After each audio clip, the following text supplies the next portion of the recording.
when she stepped into the lane. Herzberg later died from her injuries in a hospital.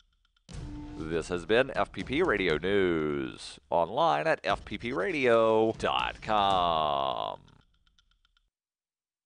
Publicists everywhere agreed this week that the nation's celebrities are in dire need of more fame, stressing that all 6 billion of the world's populace should know every U.S. celebrity by name and face by now. Publicists are calling for an emergency influx of buzz, heat, press, and word of mouth to be administered to the nation's celebrities immediately in order to prevent crucial fame levels from becoming dangerously low. Novelist Edward Milligan told reporters this week that in his new book, By the Water's Edge, he has fleshed out in meticulous detail his own huge and stunningly shitty world. Using in-depth research and the power of his own imagination, Milligan was able to conjure out of thin air every hackneyed character, trite street name, and horseshit backstory in the fictional town of Connors Cove. The complete hack proudly said he has created a universe that readers will feel they can actually reach out and touch. Sources say the prolific writer has not yet been punched repeatedly in the face. In other news, McDonald's opens a new senior citizen play place. This is the Onion News Network. The Call to Freedom is an opinion show. It's meant for informational purposes only. It is not licensed financial advice. It is very important to do your own analysis before making any investment based on your own personal circumstances. You should take independent financial advice from a professional in connection with or independently research and verify any information that you hear from the Call of Freedom and wish to rely upon, whether for the purpose of making an investment decision or otherwise. I mean, come on, guys. Duh. It's a cryptocurrency investment and a political talk radio. Of course, it's opinions. Computers are online. I'm gonna start loading software. 5, 4, 3, 2, 1. Welcome to the Call to Freedom. Broadcasting live from Vertcoin Studios on LRN FM. You're listening to Will. You will listen to every damn word I have to say! And Aria. Be afraid. Be very afraid. Stay tuned for political talk and everything crypto. That's right. Broadcasting internationally on our BitPlus network satellite. This is The Call to Freedom. All right, let's boot it up. That's right. Welcome here to the Call to Freedom this Tuesday afternoon live edition here on LRN.FM. We're broadcasting live from the Vertcoin studio in beautiful Keene, New Hampshire, and it is another wonderful and pretty day outside. Just watching the water run off the top of my vehicle as the snow melts while the sun beats down on it. Yeah, again. And there's supposed to be like a huge storm tomorrow. Is there? I think I heard there was supposed to be up and down the East Coast. Yeah. Yeah, another one. We're supposed to get hit again tomorrow. Yeah, Alabama got wrecked. Yeah. Again. Woohoo! I was away for the last one, so. I'm just hoping it misses Maryland again. Well, as you can hear in studio this week, back from vacation, right? You're on vacation? Conference. Business. Back from a business conference, we've got Chris Wade from Think Penguin. How you doing, Chris? I'm doing well. Very good, very good. Your trip went well? Yeah, it was. I had to scoot out a day early, so I missed last Tuesday for Call of Freedom. But I'm back now, and it was warm weather all the whole time there. I was in Pasadena, and it was fantastic. 70 degrees while the storm was raging here, and then I think I took the last plane back to the East Coast, and everything else was canceled after that, because I guess there was in between there was a storm, and then after there was a storm.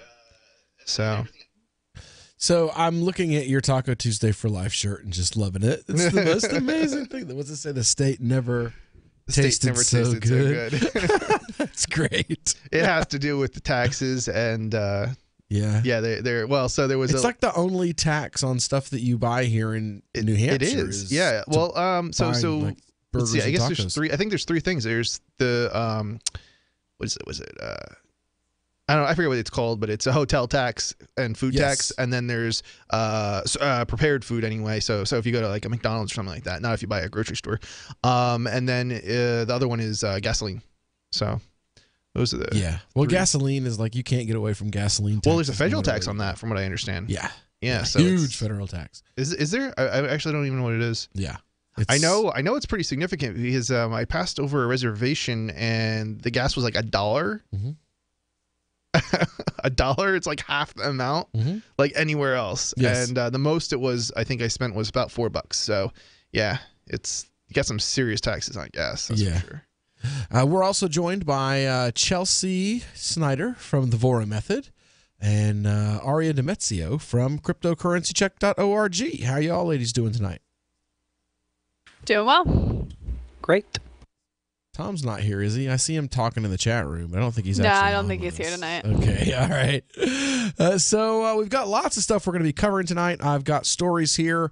I keep hearing, since Trump got elected and all through Obama's, presidency about the question about race and things like that. And who is more likely to be a racist, or are you more likely to be a racist based on your own race? And well, they did a study, and we're gonna take a look at it and ask the question: Does your race make you more or less likely to support interracial marriage?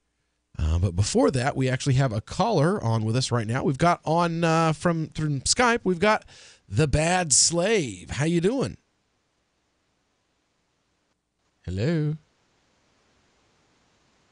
Well, he's there, but I don't hear. Off to a good start today. It is. I mean, he's not muted. The volume's all the way up. I don't know. I'll have to ask Ian because I'm not getting any sound. Anyway, so I guess that lets us go right straight into the article that I found here. This is from Newsweek. And the title says, nearly 20% of Americans think that interracial marriage is morally wrong. Right? 20% of Americans.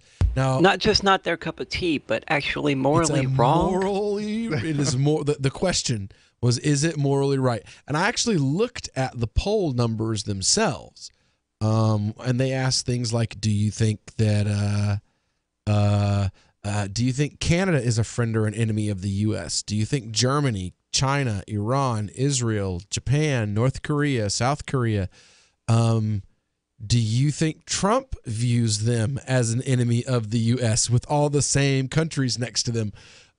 Your view of Kim Jong-un and just a bunch of other different things.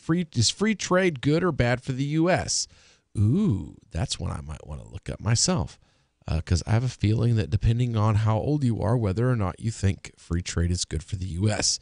But one of the questions that was asked was what the moral acceptability of birth control, the moral acceptability of divorce, the moral acceptability of premarital sex, the moral acceptability of gay and lesbian relations, hunting animals for sport, killing animals for fur, interracial marriage.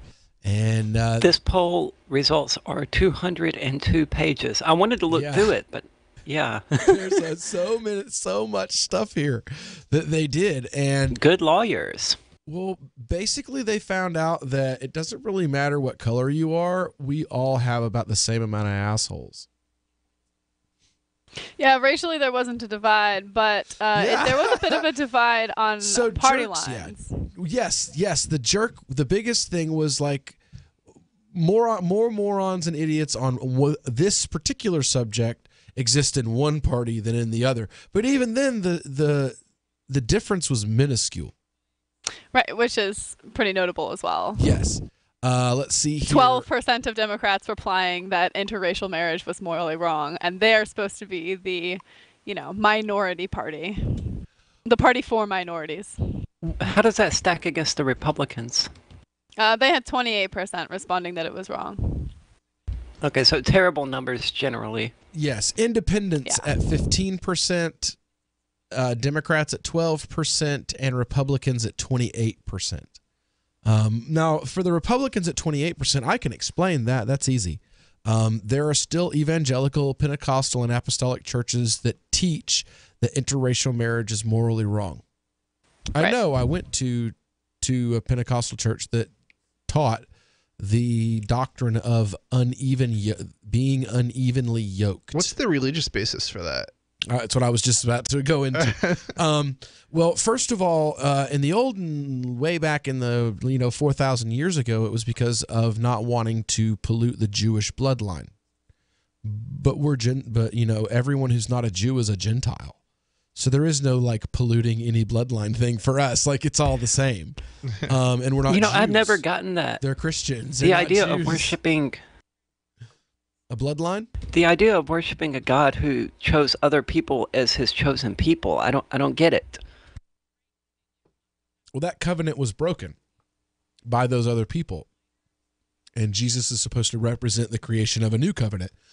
Well, except for evangelicals when they're talking about the modern state of Israel, then that old covenant that was broken suddenly exists, but only in the context of they have to defend Israel at all costs, never in any other context. It's really confusing. Like it applies, but it doesn't apply.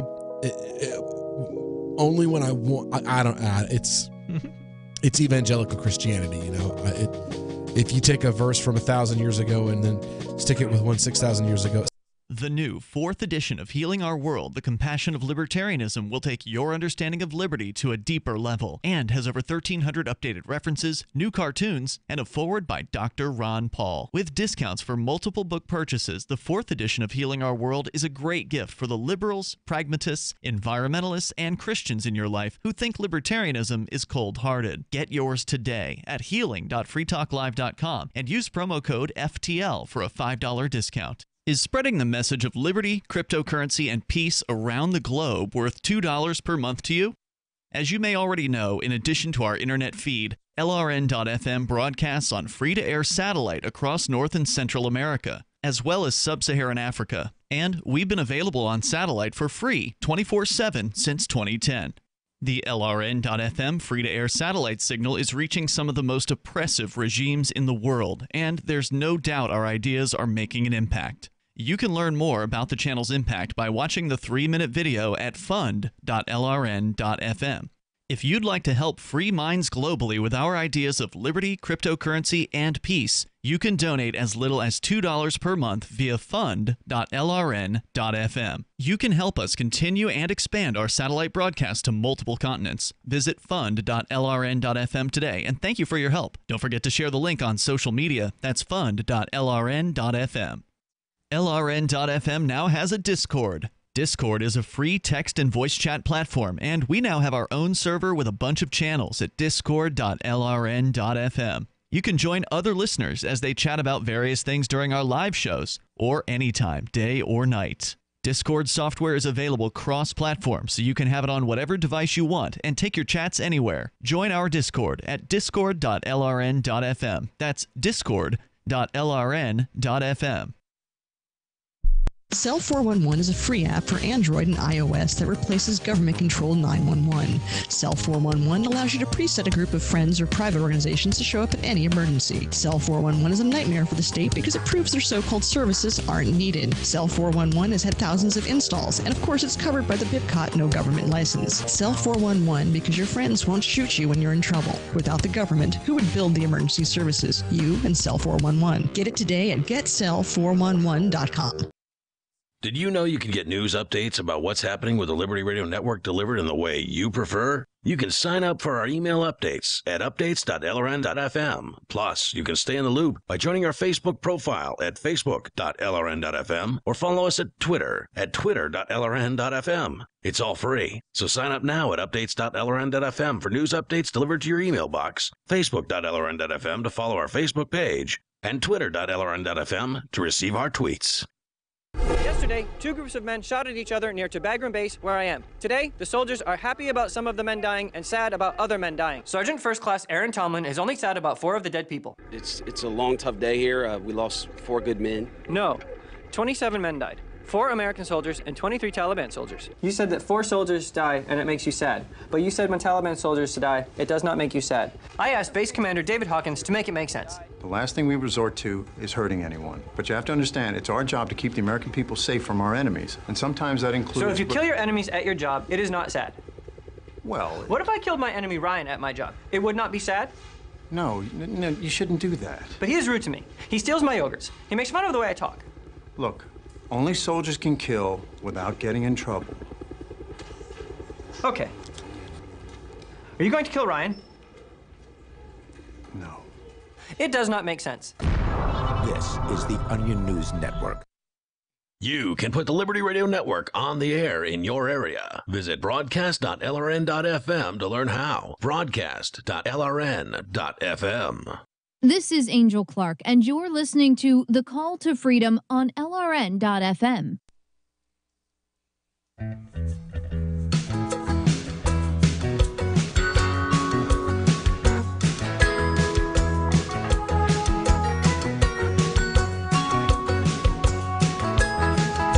All right. Welcome back here to the Call to Freedom here on LRN.FM.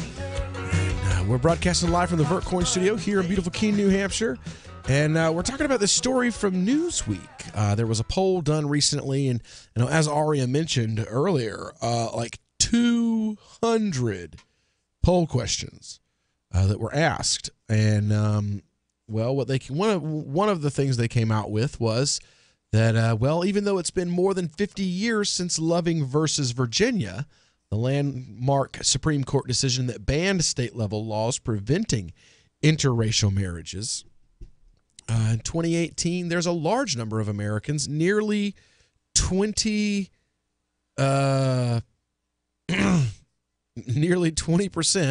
who feel there is something wrong with interracial marriage. According to a new poll this week from YouGov, the survey of U.S. adults asked about the moral acceptability of various behaviors and regardless of the legality of the action. And one of those behaviors was interracial marriage. 17% of respondents said interracial marriage was morally wrong, while 83% said it was morally accepted. And these are average numbers. There was a bit of a divide along party lines. Why don't they give Was there it's not a moral issue at all option? Well, I'm wondering why they give I don't think there was. Why do they give us the average for race, but they don't give us the average for party ID? Because the average for race is 17% and the average for party ID is also 17%. So why did they break down the party ID one, but they didn't break down race and go, well, actually, black people, according to this, are more likely than white people to be against interracial marriage, and Hispanics are the least likely to be against interracial marriage, and that Asians and quote-unquote other are most likely to be against interracial marriage. Why didn't they break race down? Sense. Why didn't they break race down like that? But they did break political party down. They did break down race. They did? Is it just further down the article? I haven't gotten there yet. Yeah, it says 17% of white respondents felt interracial marriage was morally wrong, compared with 18% of black respondents. And 15% of Hispanics. Yep. All right. Poll surveyed 1,500 U.S. adults had a margin of error of plus or minus 3.1%. Which brings me to the whole, my whole point of this was with a plus or minus margin error of 3.1%, with 15% being the low and 19% being the high. I think it's just fair to say about 1 in 6 people, regardless of your race, is a racist asshole. I mean, but the good thing is, it's not that one group has like some grand, exceptional capacity for being a racist or for being against interracial marriage. It's just that about 1 in 6 people, regardless of your race, creed, or color, is a prick and is against. Only 1 in 6. Well, 17%, that's like 1 in 6, right? Because 20% would be 1 I'm not doubting 5. your math. It does seem low, though. It does seem low, yeah, right? It seems really low. Well, I think what happens is for the white folks, we have the Republican Party where all of our 1 in 6 decided to get together and make a club.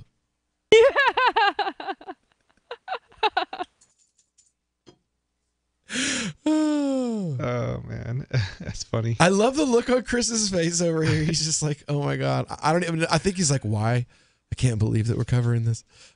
Says there was a report last year from Pew Research found that in 2015, 1 in 6 newlyweds were married to someone of a different race compared to just 3% in 1967.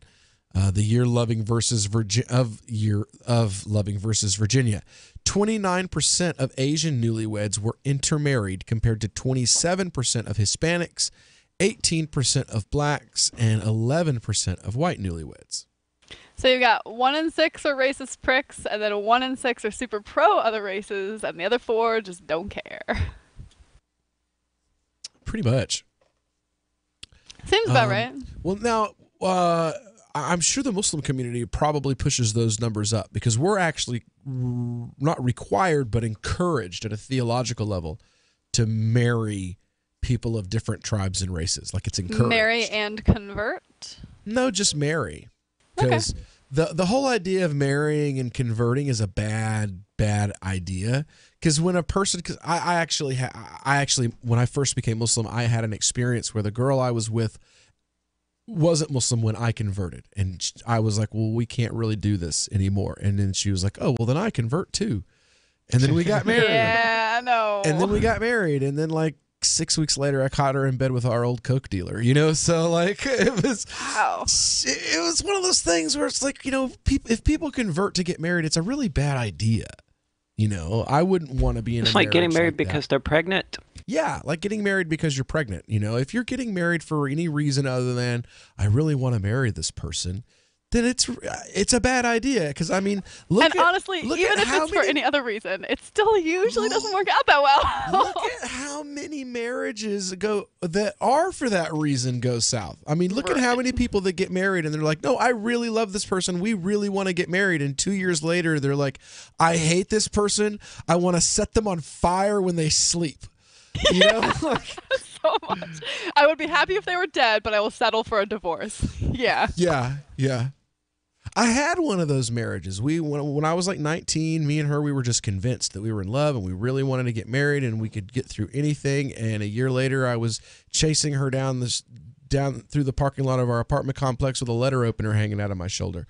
Well, like technically my chest, but far enough to the right that it was my shoulder. Yeah. As she drove down the street. You know, like I was in one of those marriages and they turn out badly sometimes. So the ones that you get into just for stupid reasons are no more likely. I think they're less likely. I've never heard a story where a guy or a woman was like, well, I converted to this religion so that we could get married and I'm happy as either a part of the religion or I'm happy in the marriage. There's something they're not happy with. I know one guy, he converted to Judaism in air quotes because he still eats bacon and ham. And he's not been circumcised. So he converted, quote unquote, to Judaism so that him and his wife could get married. But they'd been together for like a year. And his conversion was, I'll go down and do some thing and then just live my life as I've always done. And like your parents can call me a Jew because it makes them feel better. Yeah. But like serious conversions where like that the other person, it's important to them that you be a follower of that religion. I'm sorry, man, that doesn't work. It just doesn't. It's a horrible, horrible idea. Yeah, I've not really understood that either, right? I mean, if that is important to you, then like look within your own religion, but don't like ask people to convert. It's weird. Exactly. I don't get people that do. It doesn't make any sense to me for someone to do that. Why would you do that? Do you do that? Give us a call, 603-283-6160. We'll be right back. Since time began, tyrants have taken aim at personal liberties. Now there's a movie that aims back. The government has no more right to tell us what to put in our bodies than they have to take our guns or tell us what books we can read. 6 drug police were eaten by bears while raiding a marijuana farm. On your knees, you dirty hippies! Jesus. On your knees! What's the problem, officer? Today, many cops who enforce pot laws do so only because it provides them with cushy jobs, good benefits, and a chance to push people around. I was an undercover narcotics officer. The drug war is nothing but a farce. The Second Amendment says you got to keep you and your gat intact. Guns and Weed, The Road to Freedom. A film by Michael W. Dean and Nima Vadadi. DVD available now at gunsandweed.com or on Amazon. That's gunsandweed.com. Makes the perfect gift. Remember, that's gunsandweed.com. We've all heard about blockchain assets like Dogecoin, Ether, and Ripple. Bitcoin isn't the only player in the blockchain game any longer. And for those of us wondering how to get our hands on these digital assets, finally, there's a solution. Shapeshift.io allows you to buy and sell between your digital assets and Bitcoin instantly between your own digital wallets. I've used it with ease. Shapeshift.io. There's no account or email address needed. You send them the crypto you want to sell. They send back the crypto you want to buy. It's that easy. Shapeshift.io. A congressman recently revealed that legislation totaling 2,900 pages and involving more than $1 trillion was available to members of Congress for less than 48 hours to study and consider. That's over 60 pages of legislation per hour. Do you think anyone read the entire bill? I'm Jim Babka with DownsizeDC.org. Consider a proposal buried in a 3,200-page, $388 billion bill, which would have empowered committee chairmen or their agents to examine Americans' tax returns. When this horrible provision came to light, no one claimed to know how it got into the bill. One congressman questioned said, "I didn't write it, I didn't approve it, I wasn't even consulted." If your attorney represented you this way, he might be disbarred. But this is how Congress represents you every day. That's why DownsizeDC.org has created the Read the Bills Act. You can force Congress to read their bills before they pass them at DownsizeDC.org. Imagine someone in your community getting in their car, turning on the radio, and hearing the Liberty Radio Network. You can make that vision a reality with your own micro radio station. Visit broadcast.lrn.fm to learn how you can put our programs on the air in your area. You can have LRN.FM running around the clock, and you can even add in your own local shows. Building a radio station is simple, but programming isn't. That's where LRN.FM comes in. Learn more at broadcast.lrn.fm. That's broadcast.lrn.fm. Why did you move to the Shire? I moved here to the Shire because there's other people around who take liberty just as seriously as I do. I moved to the Shire because I saw videos of people challenging authority and thought that I could get support myself. It called to me, like, do this right now. I wanted to be around people like me who got it, and once I got here, I knew there was nowhere else that I wanted to be. I've always wanted to change the world, so I moved to the Shire to join people who were actually working towards doing the same thing. The people here are awesome, loving, and positive. It was for the adventure and for the feeling of something important is happening here, and I just wanted to come to sort of be part of that. Visit ShireSociety.com to read and sign the Shire Society Declaration and learn the reasons why, if you love liberty, you should immigrate to the Shire. Plus, add yourself to the Shire map at ShireSociety.com. That's ShireSociety.com. Help get LRN.FM into more ears. Visit promote.lrn.fm for a free bumper sticker, flyers, banners, graphics, and more. Promote.lrn.fm. You're listening to The Call to Freedom on LRN.FM. تستمتعون إلى برنامج نداء للحرية مباشرة على LRN.FM.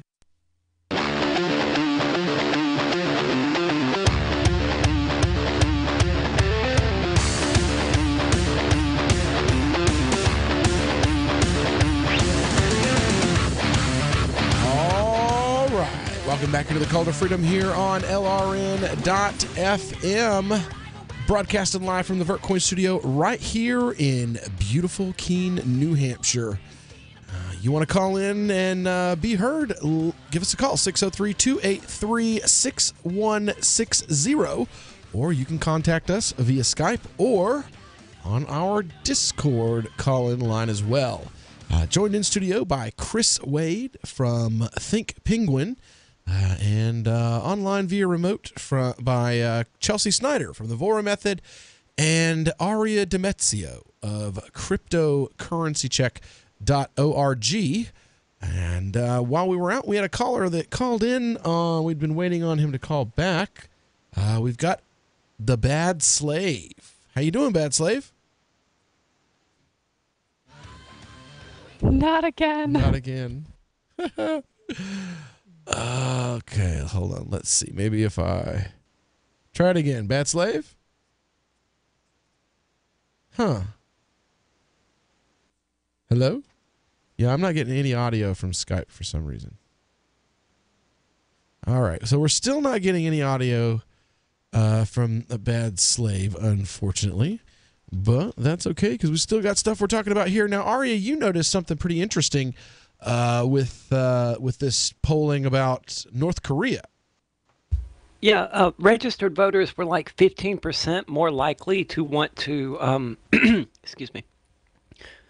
There was the option of going to war with North Korea or taking away their nuclear weapons, and registered voters were 15% more likely to want to take away their weapons. And that pattern just kind of repeats throughout the entire poll, that registered voters are far more likely to want to make everyone else obey. I mean, that's kind of not surprising, but it's interesting to see it reflected in the polls.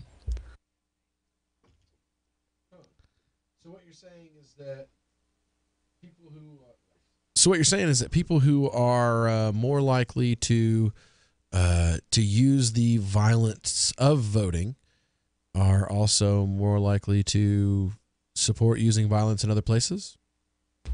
Right, yeah. I mean, it's not a surprise to anyone, but I mean, it's right there in the poll results for anyone to see. And of course, unregistered voters are more like, I don't know about that. Doesn't seem like it would work.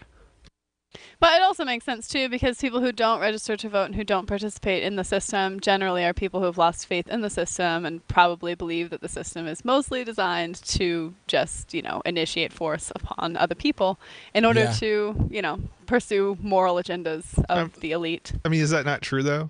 I mean, that is what it's for. Yeah. That's what my mom sees. My mom is in her early 50s. And she has not voted since the 1980s. I don't know if not voting is a good idea, but I don't necessarily think that, I think it would be irrational to think that that's not the purpose of the system. Well, if you ask my mom, all right, because to her, when she sees me, she's like, you know what? I just don't get it. She loves that I'm passionate about it and that it's been something I've been successful in. But she's like, with politics, she's like, I just don't get it. Like, I see the whole thing as a waste of time. You, talking about like us at Libertarians, can't win because the system is rigged against you. And the people who do win don't give a damn about any of us. And they're going to do whatever the hell they want, no matter what we vote for. Like, look, Florida, where they voted a medical marijuana bill in. The voters, by referendum, got medical marijuana. And then the politicians gutted the medical marijuana bill after it was voted in by referendum. That kind of thing. That the politicians, they don't care. And it's literally, to her, she's like, I can go, rather than try to schedule my work day around voting, I can just go to work and make my money and pay my bills and not contribute or be involved in this thing that my being involved in. And actually have more of an impact on the world by doing so. Instead of voting. And she's, like I said, she's felt this way since the 80s. Since the 80s. She's in her 50s now. So that means when she was in her early to mid 20s, she literally gave up.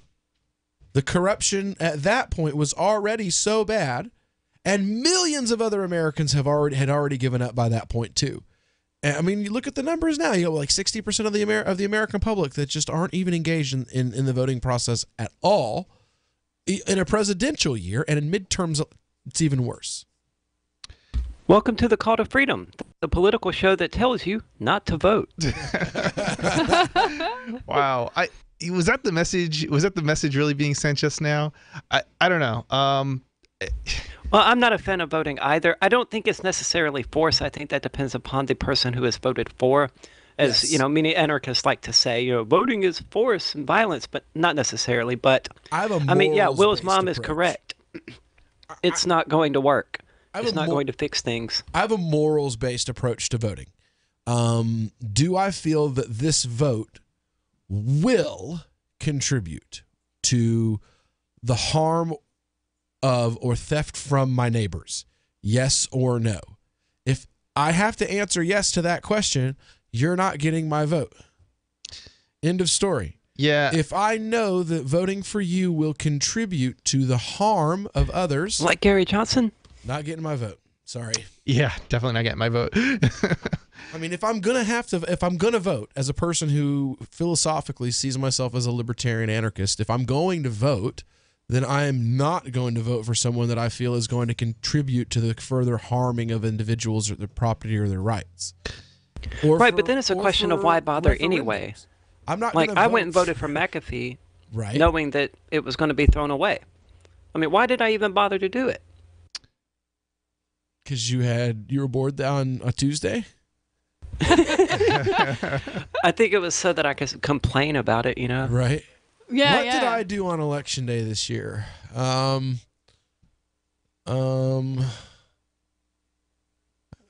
think I slept, and I probably got laid, and I probably ate some food, and I think I bought a Starbucks. Yeah, that's about it. I contributed to the economy by spending some money somewhere, all of which I think are more, contribute more to society than putting ink to paper in an election. Maybe local referendums, like here in Keene, a local referendum, vote for something like that, or against something like that. But if it's like a big state law, maybe in New Hampshire you could vote for a big state law. But in places like Florida, like where it's already been shown that they don't give a damn what you think anyway, like why even go through the effort?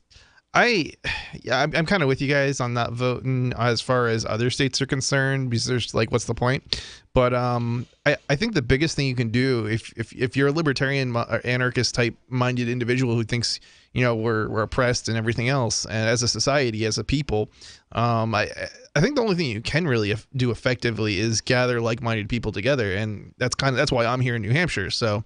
I would say, before, did my vote matter? I would say probably not. It didn't make one bit of difference. In New Hampshire, I'm not sure it still matters that much, but it matters.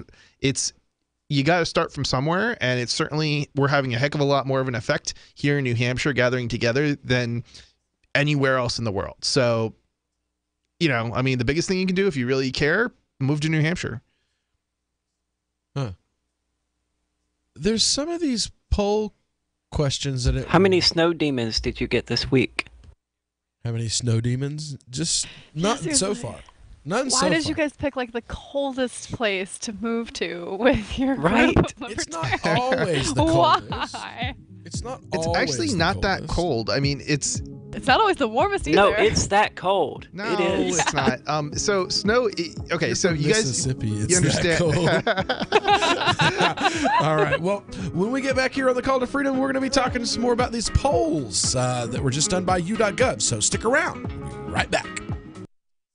When you hear the word lobbyist, you probably think about greedy corporations, but not all lobbyists are the same. Some are fighting for the freedoms you hold dear. Liberty Lobby LLC is doing just that in New Hampshire, working hard to represent you, not some special interest group. You can help by going to libertylobby.info, where your contribution will give us the tools we need to ensure that your voice is heard. Visit libertylobby.info today to find out more.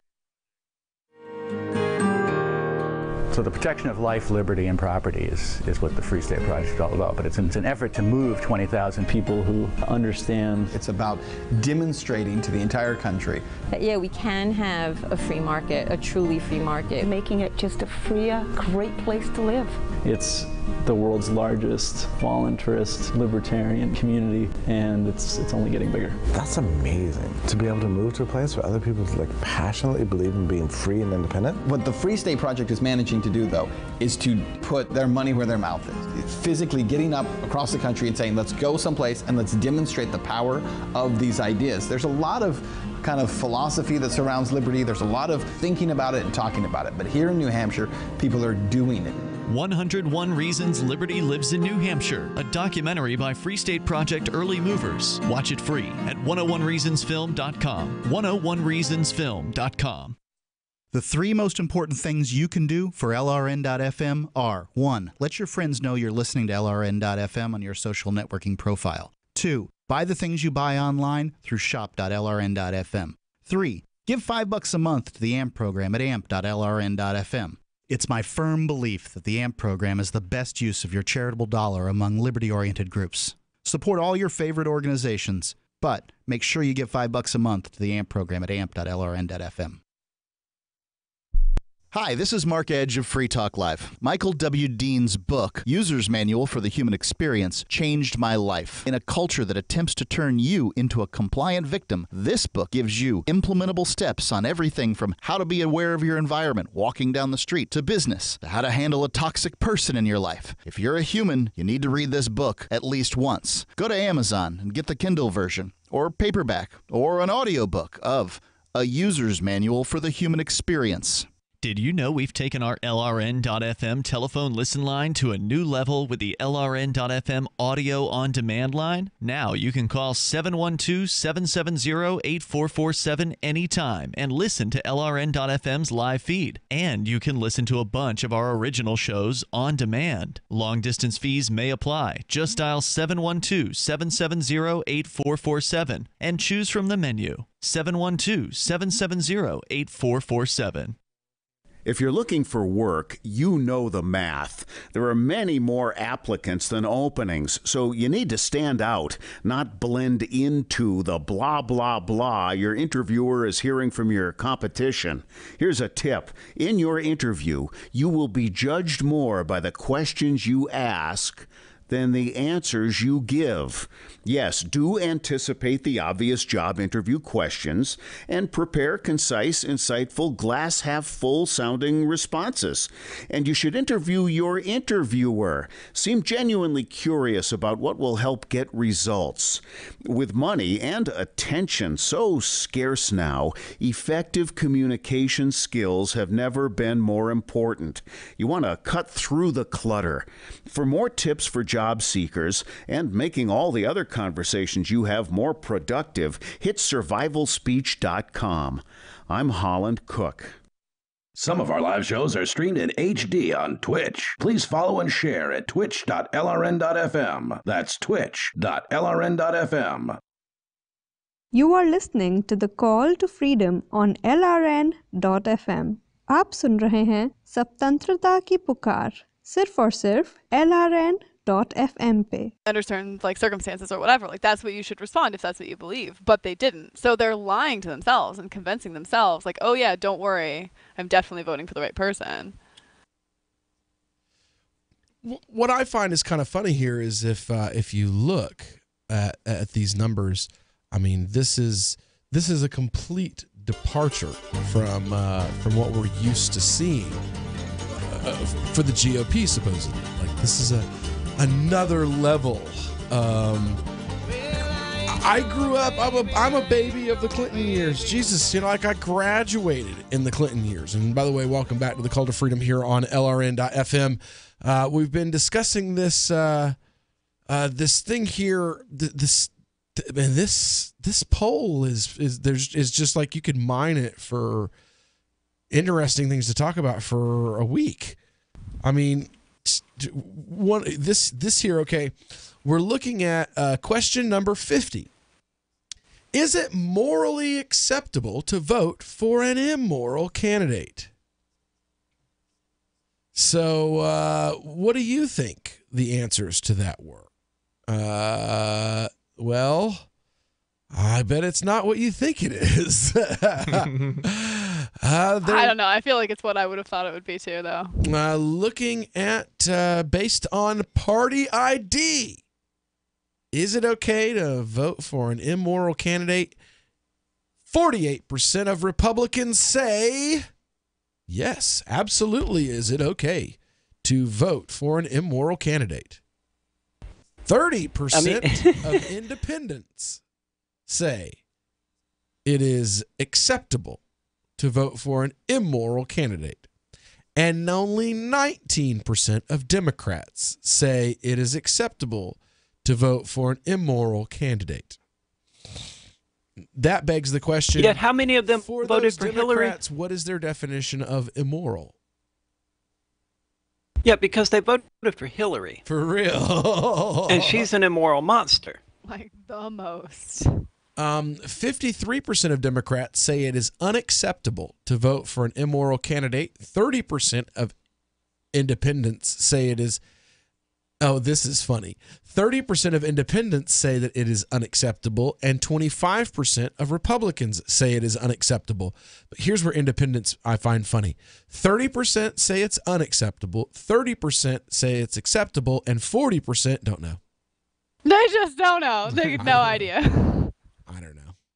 At least the Democrats and the Republicans know what they think. There's not more of them that are like, oh. Well, yeah, but I mean, if you're a Democrat or Republican and you know what you think, mostly that usually means that you know what you've been told to think. So I'm not entirely sure that that's like such a huge indicator, but that's okay. The problem that it's hard to answer this question is because they're all immoral. I mean, we don't exactly have a moral candidate out there. Yeah, for a long time. It also shows that the higher your income, the more likely you are to accept an immoral candidate, and the lower the lower likely you are. Very true. Very true. Well, how do you? I mean, that's Nietzsche in a nutshell. That's him all the way. Middle class morality. As people get richer, they don't have to care about morality. The anymore. older that's how you get rich, though. It's by taking actions that would be, questionably moral. The older there are rich people who weren't engaged in immoral behavior. There are plenty of them. Yeah, it's somebody who inherited their wealth. Now tell me how this works. The older you are, the more and less. Hold on, because he's saying that the only way people get rich is through immorality. Yeah. So, can you think of an example of where somebody might get rich and it's not through immoral define action? Rich. What would you say is the cutoff point for being rich? I mean, yeah, my landlord is wealthy. I would say everybody pretty much in America is probably, you could define as wealthy or rich. I mean, compared to the rest of the world, right? Yeah, but we're not all immoral. Well, what is immoral? See, that's what I was saying. Well, I mean, you're the one saying... No, it's up to you to define it because you're the one saying it's immoral. You can't ask us to define the word that you're using to describe people who become rich. Right. It's up to you. Right. And I would say that depending on who you ask, if you ask a lefty person, then they're going to say... But I'm asking you. I think, I mean, to give a definition, I don't know. I mean, we'd have to start asking questions about, I guess, different things. I got one here. Go ahead. Okay. The question 48M, I find kind of interesting here. This is definitely a little social commentary. Says, do you find it morally acceptable for married men or women to have an affair? Unsurprisingly, twice as many men think that it's okay as women, with 14% of men and 7% of women saying, yeah, there's no problem with that. I'm ashamed that there's even a difference in the answers along gender lines. Of course, age. Of course, age has a lot to do with it. The younger you are, the more likely you are to be okay with it. With 18 to 44, so 18 to 29 and 30 to 44, both coming in at 16% of respondents saying, yes, it is morally okay for married men or women to cheat on their spouses. 45 to 64 is at 8%, and the 65 and up crowd, only 4%. white. Ooh, racial disparity here. Aria, what were you going to say? I mean, don't enter into monogamous relationships if you don't want to have a monogamous relationship. Yeah, that's the thing that I find really it's pretty interesting. simple. Yankees are more likely than Southerners and people from the Midwest or the West. Yankees are most likely to be okay with cheating on your spouse. Also, Democrats think it's more okay than Republicans. Yep. Democrats coming in at 11%, independents at 12%. Why is it independents are always the dumbest ones? Have you noticed that? But aren't they criticizing Trump like right now for cheating on his wife with a porn star? I know. Yeah. And 8% of Republicans say that it is morally okay. 92% of Republicans say it is morally wrong to cheat on your spouse, but 48 and get caught. Yeah, but 48% say it is okay to. So I wonder what the statistics actually morally wrong are of people cheating on their partners. It's much higher, isn't it? Somewhere in the 30s. 30%. No. I mean, amongst Republicans and Democrats and independents. I see. So spread. Republicans said it was only 9% that say it was morally acceptable, but I wonder if it's higher for them actually doing it than the Democrats. The really rich find it more morally acceptable at 16%. The middle class find it the least acceptable at 9%. I'm assuming that has to do with divorce and property and all that kind of stuff. And then the poor find it more acceptable at 11%. Yeah, that also makes. Well, the ultra in regard to what you find said, it the Chris, most acceptable. Yep.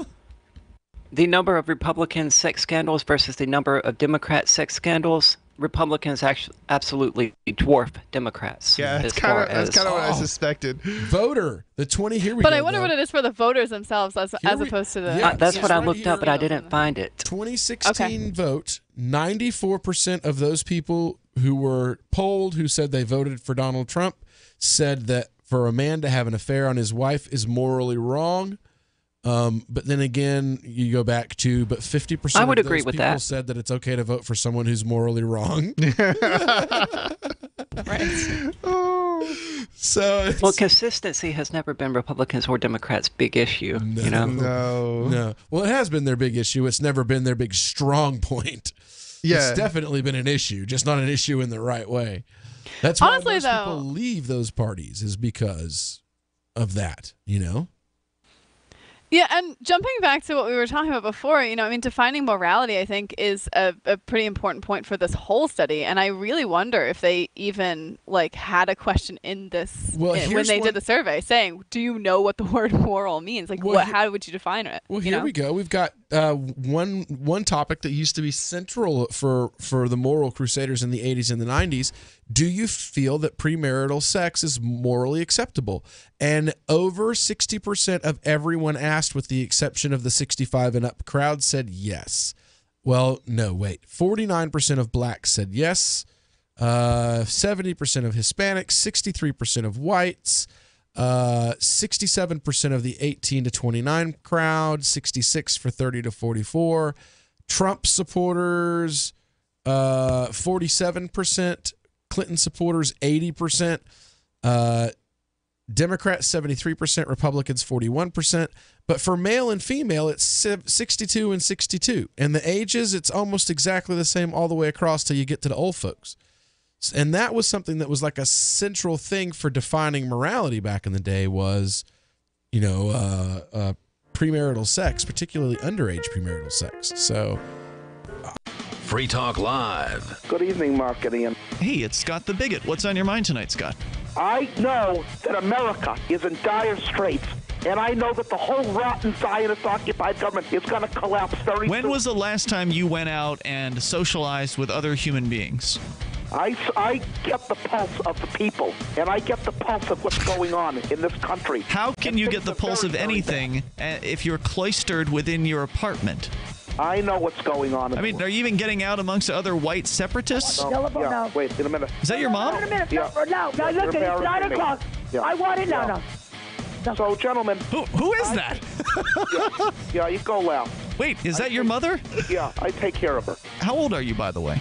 $6.49. Is your mom as bigoted and nasty towards other human beings as you are? Free Talk Live, 7 nights a week from 7 to 10 Eastern, live on the Liberty Radio Network at LRN.FM. Some of you asked, and now we've delivered. LRN.FM's live Keene, New Hampshire studio shows are now streamed in HD on Twitch. Visit our channel at twitch.lrn.fm and give it a follow. If you have Amazon Prime, you get 1 free subscription on Twitch. If you use it on our channel, Twitch will give LRN.FM a monthly piece of your Prime subscription cost. So please watch, follow, share, and subscribe to twitch.lrn.fm. That's twitch.lrn.fm. Are you tired of your taxes funding endless occupations around the world? Antiwar.com is run by people who understand that wars abroad become wars at home, wars on our freedoms. Antiwar.com is dedicated to bringing you the latest in news, views, interviews, and reviews from the top movers and shakers in the anti-occupation movement. Antiwar.com has it all, from thorough foreign policy analysis to interviews with whistleblowers who used to run the military-industrial complex. Anti-war, pro-free market. That's antiwar.com. More of the Call to Freedom is coming up next, live after the news on the Liberty Radio Network at LRN.FM. From Keene in the Shire, the Liberty Media capital of the world, this is Daryl W. Perry, host of FPP Radio News for Tuesday, March 20th, 2018. Silver is trading at $16.26 per ounce. Gold is valued at $1,311 per ounce. Zencash is trading at $18, and the average price of Bitcoin is $8,551. Antiwar.com reports U.S. military involvement in the Saudi invasion of Yemen was never authorized by Congress. 3 years into the conflict, this might actually matter, with the Senate set to vote on S.J. Res. 54, a War Powers Act challenge, which would require the U.S. to end involvement in the war. The resolution is enjoying growing support across the Senate, with high-ranking officials like Senator Tim Kaine of Virginia coming out in favor. Sources say a vote on the resolution is scheduled for Tuesday. During the war, U.S. involvement has mostly centered around supporting Saudi bombing of Yemen, including targeting assistance and mid-air refueling of warplanes. U.S. warships have also participated in the Saudi naval blockade, which has resulted in mass starvation in parts of the country. Getting a vote is no small feat, despite the War Powers Act obliging floor votes on such challenges. An effort in the House last year was foiled, replaced with a non-binding alternative. This will be the first ever War Powers Act challenge in the Senate. The Trump administration has been scrambling to shore up support, arguing that the war isn't authorized, but not being at a war would be bad for U.S.-Saudi relations. Saudi Crown Prince Mohammed bin Salman is in the U.S. to do some last-minute lobbying as well, meeting individually with senators. Though Salman and the administration appear to believe this will sway the vote in their favor, it may actually do the opposite. That's because Saudi war crimes in Yemen are increasingly concerning in Congress, and the prince's defense of the war is not very convincing. For over 40 years, Roberts & Roberts Brokerage has been a trusted source for buying and selling precious metals. Gold, silver, platinum, and palladium. They don't feed the banks. They're Bitcoin preferred and have removed the minimum purchase amount for all orders paid in the digital currency. Call Roberts & Roberts Brokerage today for knowledgeable advice on buying and selling precious metals and a forward-thinking approach to new technologies. 800-874-9760 or visit online at rrbi.co.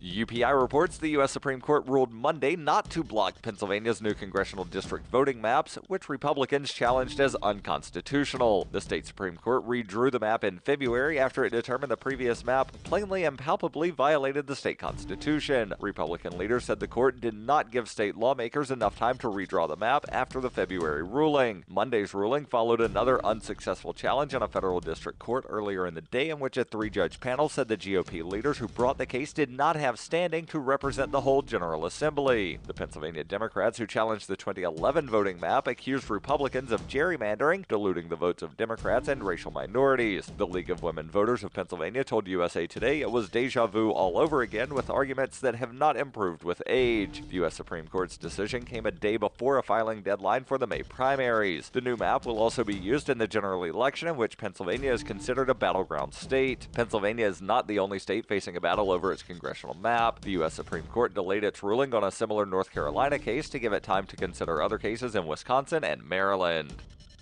Are you looking for a cryptocurrency that has a focus on users and usability? Then look into Zencash. Zencash is the world's first private, distributed, and reliable platform for communications, transactions, and publishing. Zencash features global governance with inclusive decision-making, reliable funding for continuous improvements, and documentation and wallets in many languages that are available for Linux, Mac, Windows, and Android devices. Learn more at zensystem.io. That's zensystem.io.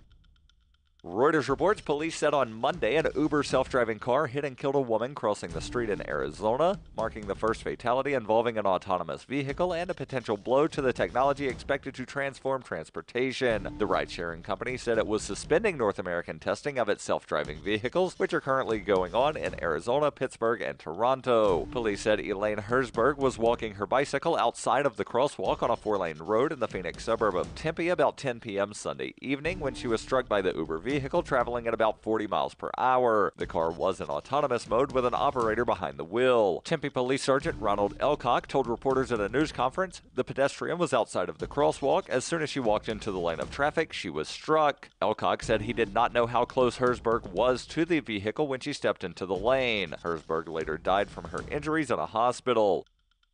This has been FPP Radio News. Online at fppradio.com. We, the people of the United States, in order to form a more perfect union, establish a TV show where I travel across this great nation, eating pork in every one of our 50 states. Join me on my cross-country odyssey as I make our forefathers proud, reveling in life, liberty, and the pursuit of pork. You really taste the cooked pork. This stuff is fantastic. I'm a big salt fan. Let's pork! We're tasting prime pork dishes in every state in the union, and I couldn't be more excited for this once-in-a-lifetime tour. You're going to be right here with me, seeing everything I do and watching every pork I taste. I'm Jim Haggerty. You know me as the host of Today Now, but I've also eaten in a ton of restaurants. Now I'm heading out on the road. My mission? Find the best pork our country has to offer. Watch Jim Haggerty's Porkin' Across America at youtube.com/theonion. This is the Onion News Network. The Call to Freedom is an opinion show. It's meant for informational purposes only. It is not licensed financial advice. It is very important to do your own analysis before making any investment based on your own personal circumstances. You should take independent financial advice from a professional in connection with or independently research and verify any information that you hear from the Call of Freedom and wish to rely upon, whether for the purpose of making an investment decision or otherwise. I mean, come on, guys. Duh. It's a cryptocurrency investment and a political talk radio. Of course, it's opinions. Hold. Hold. Hold.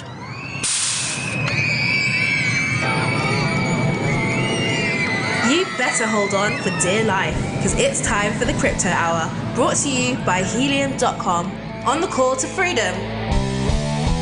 That's right, it's time for the Crypto Hour here on the Call to Freedom, here on LRN.FM. Are you new to the crypto game? Do you not want to spend your whole day reading white papers and candle graphs, all those fun? What even is a candle graph? Who even knows how to read those things? That's why I want to introduce you to Helium.com. It's a savings accelerator powered by Uphold.com. And it's a bot that's been designed to, well, it moves around your money because it watches the value of regular old fiats and cryptos simultaneously so that it can move your money when the timing is just right. Now, you just charge up your account using your bank card or your digital wallet, and then you set it and forget it. It's completely automatic. It's like the crock pot of cryptocurrency. So go on over to Helium.com. Let them let your money move you. That's helium.com/CTF. HELEUM.com/CTF. Go get a special deal as a thank you for being a Call to Freedom listener. Now, we've got live via remote Miss Aria Demezio from cryptocurrencycheck.org, and we're joined in studio tonight by our hardware man, Mr. Chris Wade from Think Penguin. And for Crypto Hour tonight, he's brought in a somewhat interesting story. Take it away, Chris. Yeah, there sounds like there are people out there. We've been talking about it for years. The government wants to ban cryptocurrencies and Bitcoin, and well, maybe they've got their excuse now. So the story headline is, this is from The Guardian, and the story headline is Child Abuse Imagery Found Within Bitcoin's Blockchain. German researchers have discovered unknown persons are using Bitcoin's blockchain to store and link to child abuse imagery, potentially putting the cryptocurrency in jeopardy. The blockchain is the open source distributed ledger that records every Bitcoin transaction, but can also store small bits of non-financial data. This data is typically notes about the trade of Bitcoin, recording what it was for, or other metadata, but it can also be used to store links and files. So this has been the case for quite a long time now, and it was speculated in years past how this could be potentially interesting, set up a potentially interesting scenario. And I think there's been files stored. There's been past stories about files being stored and such, but I don't necessarily know that anybody's actually identified any kind of illegal content actually being stored in the blockchain. And so this is basically this paper here, I guess, at this university has gone and done that research. Of course, they don't appear to have done that thorough of a job. So let me continue. Researchers from the RWTH Aachen University, Germany, found that around 1,600 files were currently stored in Bitcoin's blockchain. Of the files, at least 8 were of sexual content, including one that thought to be an image of child abuse, and 2 that contained 274 links to child abuse content, 142 of which link to dark web services. So this is also sort of interesting because in the United States, I believe the law on this is actually something to the effect of in order for it to be a criminal offense, you have to possess 3 images, I guess. And I guess it's only suggesting that there's 1 image currently. So it's actually not entirely clear if it would currently be illegal to possess the blockchain, the Bitcoin blockchain. Our analysis shows that certain content, illegal pornography, can render the mere possession of a blockchain illegal. The researchers wrote, although court rulings do not yet exist, legislative texts from countries such as Germany, the UK, or the USA suggest that illegal content, such as child abuse imagery, can make the blockchain illegal to possess for all users. I would say that's insane of them. 99% of people who have the blockchain downloaded, even the ones out there mining Bitcoin, would have no idea how to extract those images or the links.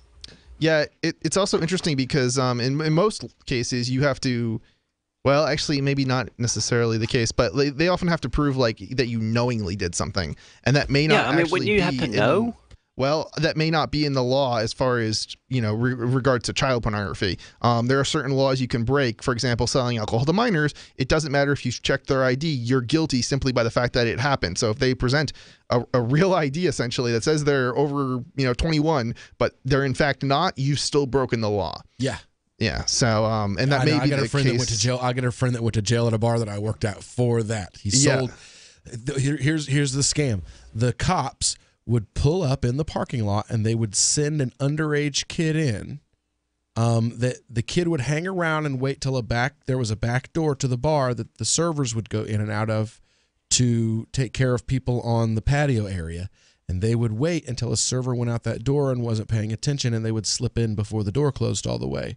And then they would go up to the bar and present fake ID. And then when they would get served, because they're technically not supposed to be under the building, in the building in St. Pete where I was living, under the age of 21. So that means they got checked on the way in, and now the bartender's checking them again and wasn't paying close enough attention because, she assumed that the ID had already been checked, saw the date, gave the kid a drink. The kid took the beer, went outside to the patio, held the drink up over his head like this, and the police officer came up and arrested the bartender and took the security guard to jail as well. Well, I'm more interested in this aspect of, if a friend of yours burns you a music CD and hides child porn somehow on the CD, and you go around listening to it, and you get caught with that CD, and the feds, for who knows what reason, being feds, find those images, you're going to prison. Yeah, that's probably the case.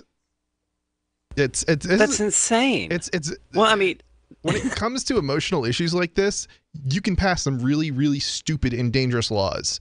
And for sure, there's two issues that you cannot discuss without triggering people: child porn and Nazis.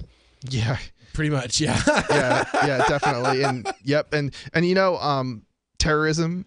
There are some others, I think. No, but just those two. I mean, you cannot play neutral or devil's advocate or anything for either one of those issues. Oh, definitely not. And you're probably right. They're probably, as far as scale goes on, 1 to 10, they're a 10. Definitely, absolutely. Yeah. All right, let's continue with the article. So this especially endangers the multi-billion-dollar markets powering cryptocurrencies such as Bitcoin. While the spending of Bitcoin does not necessarily require a copy of the blockchain to facilitate, some processes, such as some mining techniques, require the downloading of the blockchain, of the full blockchain or chunks of it. Since all blockchain data is downloaded and persistently stored by users, they are liable for any objectionable content added to the blockchain by others. Consequently, it would be illegal to participate in a blockchain-based system as soon as it contains illegal content, the researchers wrote.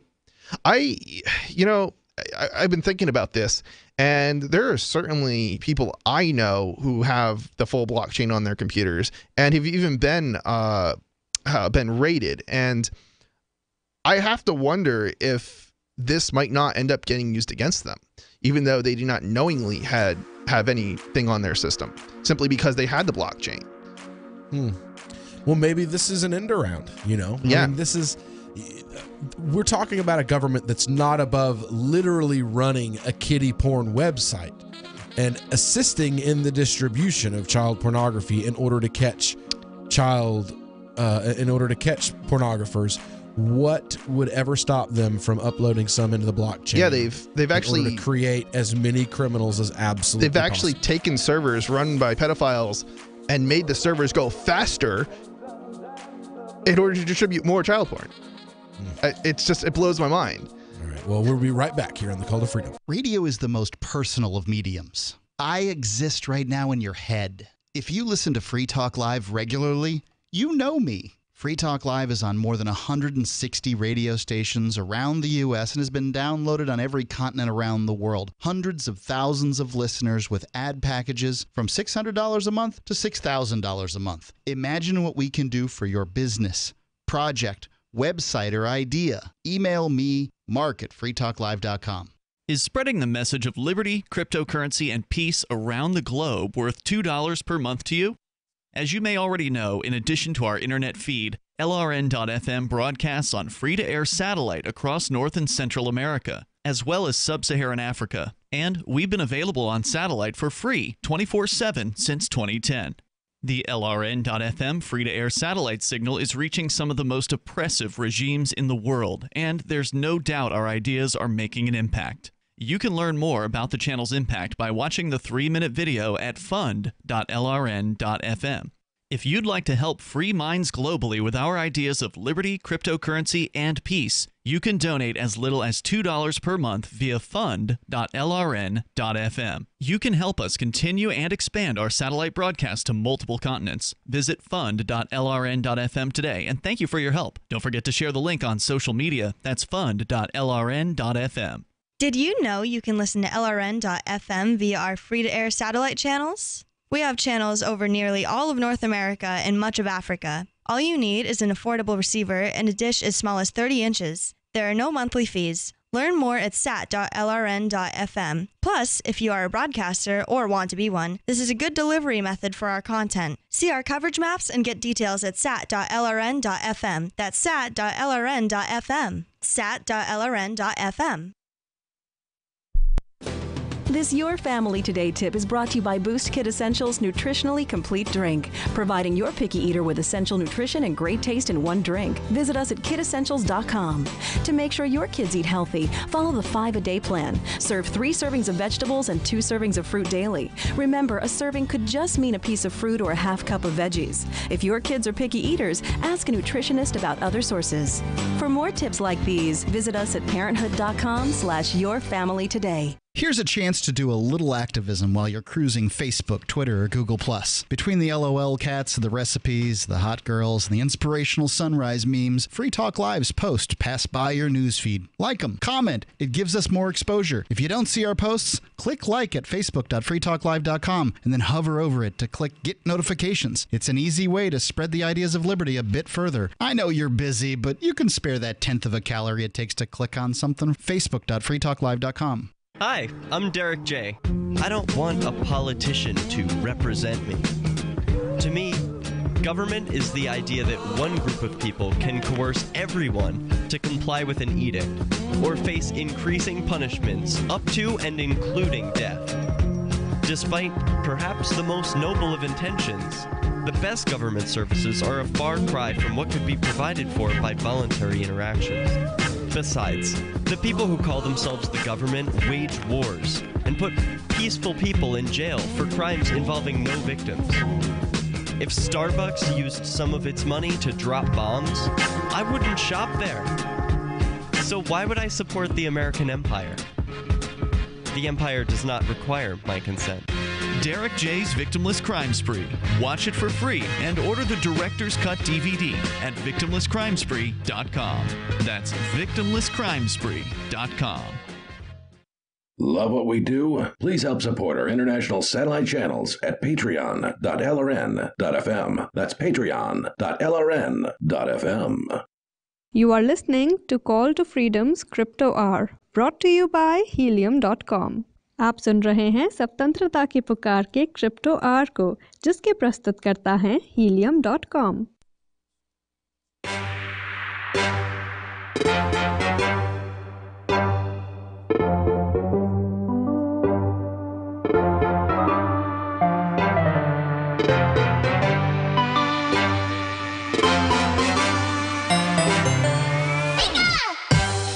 All right, welcome back here to the Call to Freedom here on LRN.FM.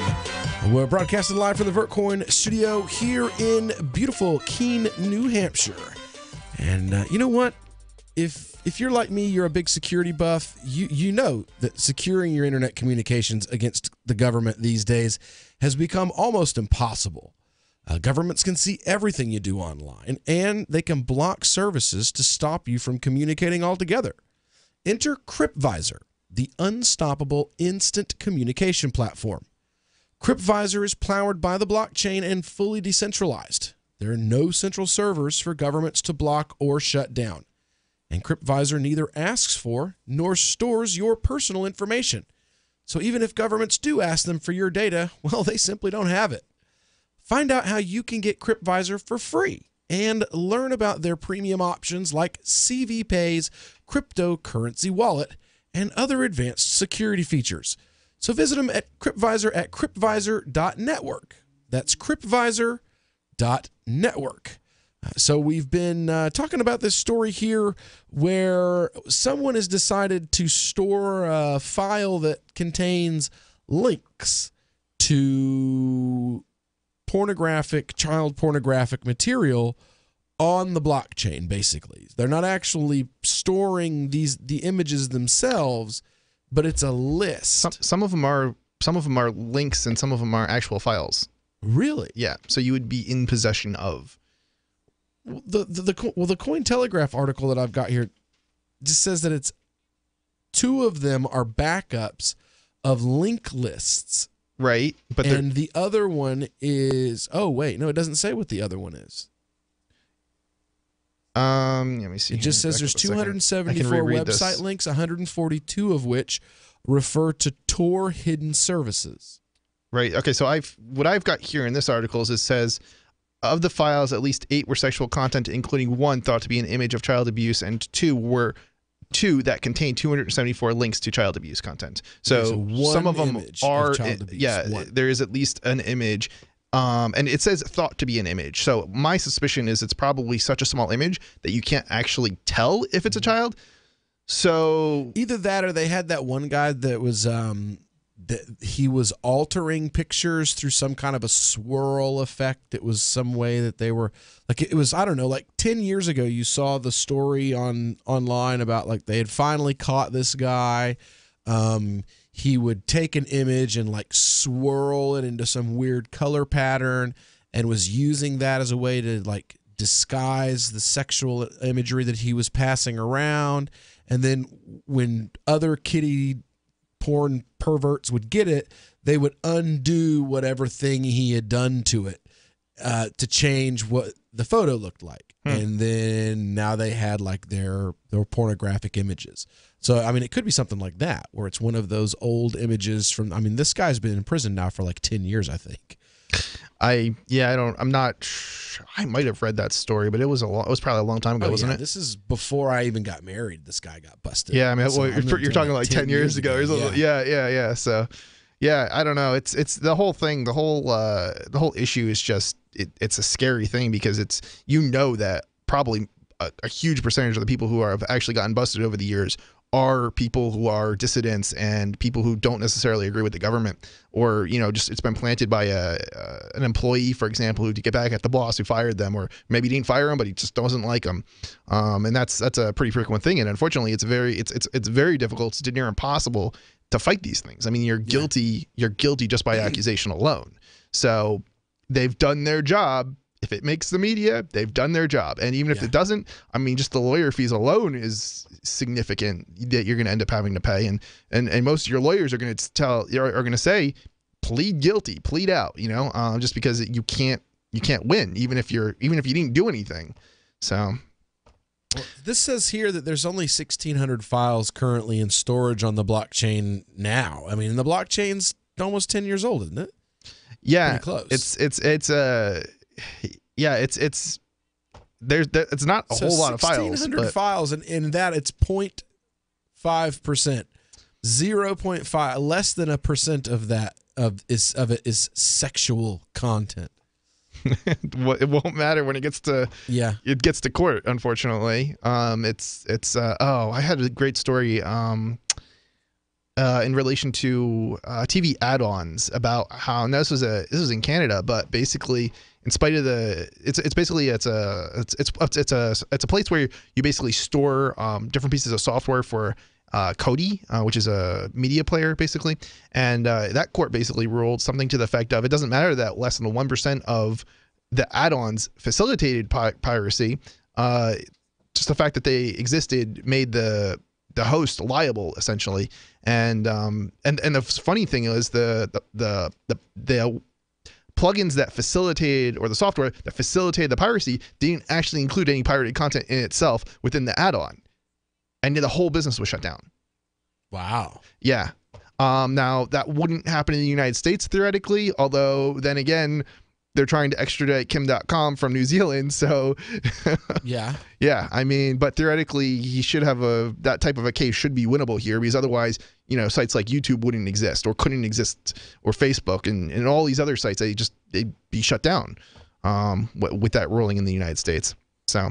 Well, I also think probably, as with all things in the U.S., how much money do you have? Because if you're YouTube, YouTube has the money to keep the government from crashing down on their heads over it. But some little startup that's just written their first app and this kind of they don't have YouTube money. They don't have Amazon money. They're not in that place to be able to fight back. Whereas, these other bigger players, they can. They have millions and millions of dollars, millions upon millions of users. I mean, could you imagine if the government just decided one day, you know what, we're just going to shut down YouTube because of Metallica?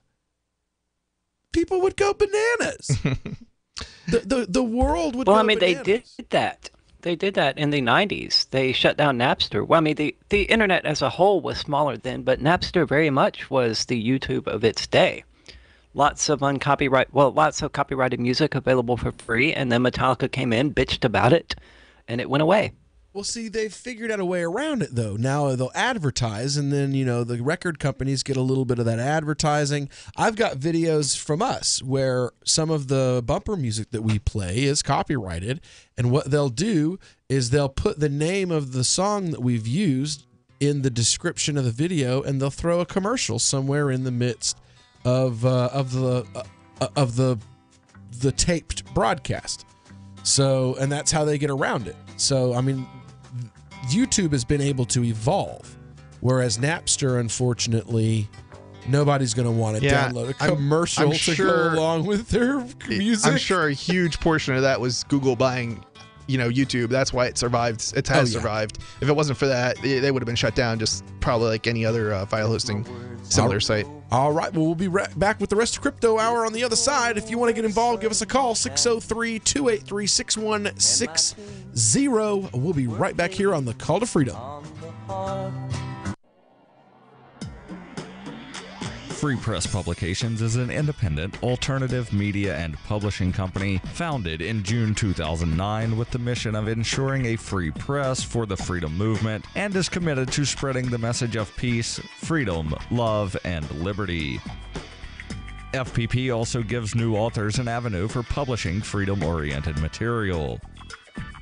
FPP brings you daily news and commentary on the website fpp.cc, as well as a daily 5-minute newscast, FPP Radio News, and weekly news, views, and commentary in the FPP Freedom Minute and Peace, Love, Liberty Radio at fppradio.com, and the monthly newspaper, FPP News, at news.fpp.cc. Find FPP online at fpp.cc. That's fpp.cc, as in Creative Commons. What do you shop for that you could otherwise buy at Amazon? Pretty much everything, right? Amazon has competitive pricing and they deliver, and that's a big plus. If you could plan ahead in your shopping, would you be interested in saving up to 33%? There's a catch. You have to do your shopping in Bitcoin. But imagine those savings. It's like a huge raise. All you have to do is go to SaveItPurse.com. We've saved thousands, and you can too. Plan ahead and save. SaveItPurse.com. On Free Talk Live, we're bringing people to the ideas of liberty every day. From wrestling superstars like Glenn Jacobs. You guys really are having an impact, I believe. Like I said, a lot of where I am now is due to listening to Free Talk Live. You changed my mind on some very important issues years ago. To random people tuning in on the radio. I was kind of stuck in the left-right paradigm. I heard your show by chance on a Saturday night. From there, I went on, joined the Free State Project, and become an amplifier. So, I mean, that's really the reason why I amp is because I know that if it wasn't for you guys being on as many stations as you are, I never would have found the ideas of liberty. Your amp will directly change more lives by getting Free Talk Live in front of people looking for talk radio online and on the air. When you amp Free Talk Live, you get perks like access to the AMP-only Facebook group and AMP podcast. Visit amp.freetalklive.com. Now that you've found the Liberty Radio Network at LRN.FM, you may want to help expose others to our great programs. To assist you in doing so, you'll find resources at promote.lrn.fm, including details on how to get a free bumper sticker, quarter-page flyers you can print out and distribute, banners for your website, as well as files that will allow you to make your own custom banners and graphics. Visit promote.lrn.fm and help bring new listeners to the Liberty Radio Network. That's promote.lrn.fm. The Free State Project has reached its goal of 20,000 liberty lovers who've pledged to move to New Hampshire and get active to achieve liberty in our lifetime. Perhaps you're trying to figure out what part of New Hampshire should be your destination. If so, consider Keene. You'll find more than 150 reasons to move to Keene at move.freekeene.com. Keene is famous for its historic, publicity-generating activism, as well as being the liberty media capital of the world. It's home to freekeene.com, New Hampshire's destination for liberty activism, news, and opinion. For years, we've been compiling over 150 reasons to move to Keene at move.freekeene.com, where you'll learn about some of what's happening here and what makes Keene a great place to live. If you love liberty, you'll probably enjoy anywhere you end up in the Shire. But do your due diligence first. Please visit move.freekeen.com for the full list of over 150 reasons to move to Keene. That's move.freekeen.com. This is the Liberty Radio Network, broadcasting the latest liberty-oriented audio content 24 hours a day at LRN.FM. You are listening to the Crypto Hour on the Call to Freedom, brought to you by Helium.com. Unasikiliza Crypto Hour inayohusu wito wa uhuru, imeletwa kwako na Helium.com. That's not illegal. No. If I say this is the government's silver or something. Well, it's a barter unless you're doing it in a store, right?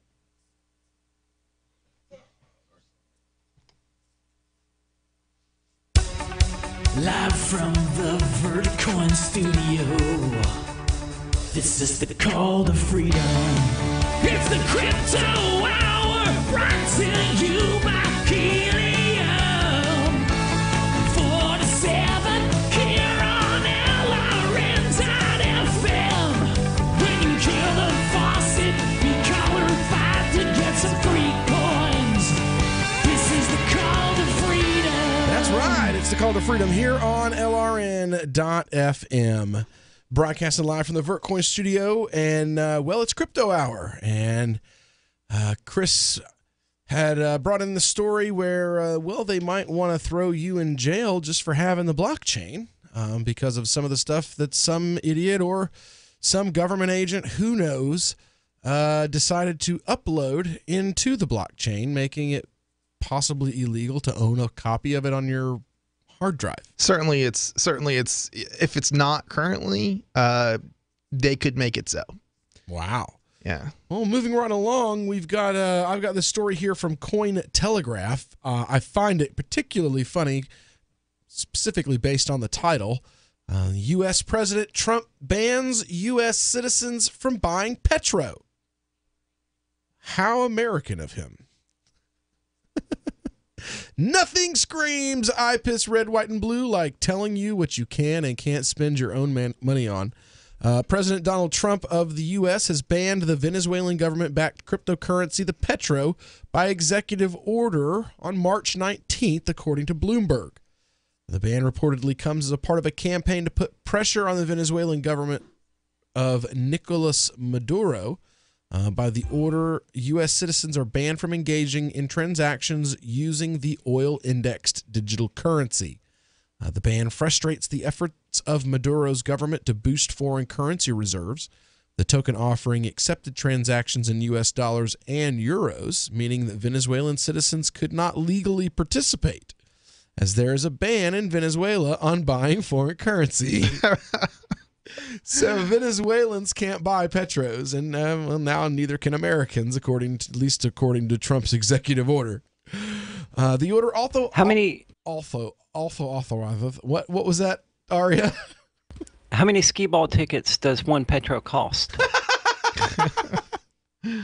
This is the order. Because also... I still got 5 from the last time I went to Chuck E. Cheese, and that, I mean, I'd like to, invest in Petro. Wow. Oh, goodness. Since the order also, goodness gracious, I'm just not going to get this out today. My tongue is not going to help me out at all. U.S. Treasury Secretary Steve Mnuchin to issue regulations to enforce the executive order. The Treasury Department announced sanctions on 4 Venezuelan government officials earlier this year. How do you sanction an individual? I mean, how do you do that? You shake your finger at them and say no? You make it illegal to do business with them, basically. And so if somebody in Venezuela who is on this list tries to buy something from you in the United States and you do business with them, you're committing a crime. How would I know if, like, one of these guys came walking into my subway? You're supposed to check the list? It's insane. Yeah, it's absolutely ridiculous. That's as ridiculous as expecting me to know that there might be porno on the blockchain. Yeah, well, the law is not logical. It's irrational. It makes absolutely no sense half the time. But hey, it's only my authority. Yeah, oh man, it's the cops can they're not held to the same standard as you and I. The cops get to break any of the rules they want, basically, and they can even disobey rules that apply to them, and it's fine. They don't have to know the law, but for you and I, we better know the law, because if we don't know the law, we're guilty. It's no excuse. This is here, according to Mnuchin, I hope I'm saying that name right, President Maduro decimated the Venezuelan economy and spurred a humanitarian crisis. Instead of correcting course, the Maduro regime is attempting to circumvent sanctions through the petro digital currency. The Treasury Department further warned investors in January to avoid the petro, calling it, quote, another attempt to prop up the Maduro regime while further looting the resources of the Venezuelan people. But the Venezuelan bunnies didn't do that. The Venezuelan people can't buy petro. So how is he looting the resources of the people if they can't spend the resource? They can't spend them on it. It's more like looting American resources. They've already basically undermined their own economy. Why do we need to even have sanctions in the first place? They're doing themselves a disservice. The whole thing sanctions almost give them an argument of like, right. Oh, look, it's the Americans. It's their fault that we're like this. Just leave them alone and let them burn the whole place to the ground themselves. Right, exactly. And then they can't blame, oh, terrible, in capitalist America, it's bad. And it's not even like the sanctions work. Man, I can't tell you how many times I've read stories about how HP's, well, I love it. HP was, I don't know, it was probably in the past year or two. I hate was HP. actually punished for because their printers, I believe this is what happened. Their printers were sold by a third party in another country to people in Iran. And the printers got into Iran basically by boat, literally into canoes. They'd put the printers in canoes. And yet, there's HP printers all over Iran. And Iran, again, is on the sanctions list. Yeah. It doesn't even work. We're going to prosecute you because you sold printers to someone who then sold printers to someone who then sold printers to someone who smuggled them into Iran on a canoe. 10 degrees of separation. It's okay. I mean, it's how we prosecute terrorists. So, I mean, why wouldn't we do the same thing to business owners to sell printers? Why not? Yeah, it's absolutely insane, but this is how the world works. This says here the petrodollar has struggled in finding legitimacy and interest among foreign governments. Big surprise there. Earlier this year, the Venezuelan government claimed that Poland was interested in trading food and medicine for the petro, which was later denied by the Polish Ministry of Finance and Ministry of Foreign Affairs. Cambodia, however, seems to have taken inspiration from Venezuela and considering its own state-sponsored digital currency, Intapay. Oh my God! It's like the new thing. I want to know the sources for a lot of this. A lot of these articles, like, they're so unreliable. I would love to see the sources, like Bloomberg and stuff like that. Usually, no. The Bloomberg's, right? They wrote the story, so I want to see their sources, because we are constantly hearing about, like, a week later that this didn't actually happen. I forget what the story was the other about day. the Sierra Leone voting on the blockchain. Yeah, that was basically all fake bogus, news. right? Every bit of that was fake. None of it really happened. Yeah, it's like you can't believe anything you read, like, even from sources that theoretically, like, everything check is their fake reporting, news. right? Like, well, that's actually what Tribe is attempting to fix, and I'm interested to see how that turns out. Well, they're still in their beta. So what is Tribe? Tribe, we had Tribe on yesterday. They are it's blockchain fake news stuff. Yeah, it's a Fox News, fake news, Fox News, same difference. It's a fake news blockchain crowdsourced censorship something another type thing. Like, okay. David explained it way more better than I can, but that's because, it's his company, so it makes sense that he knows how to explain it better than I do. Gotcha. But basically, yeah, it's like a thing where you can help call out fake news on the blockchain through a news source, and you get paid for it. Seems pretty cool. I don't know. Well, we'll be back here with more of the Crypto Hour here on the Call to Freedom in just a moment. Do you want to get involved? Give us a call, 603-283-6160, or you can join us on the LRN.FM Skype or in our Discord chat and our Discord call-in line. We'll be right back.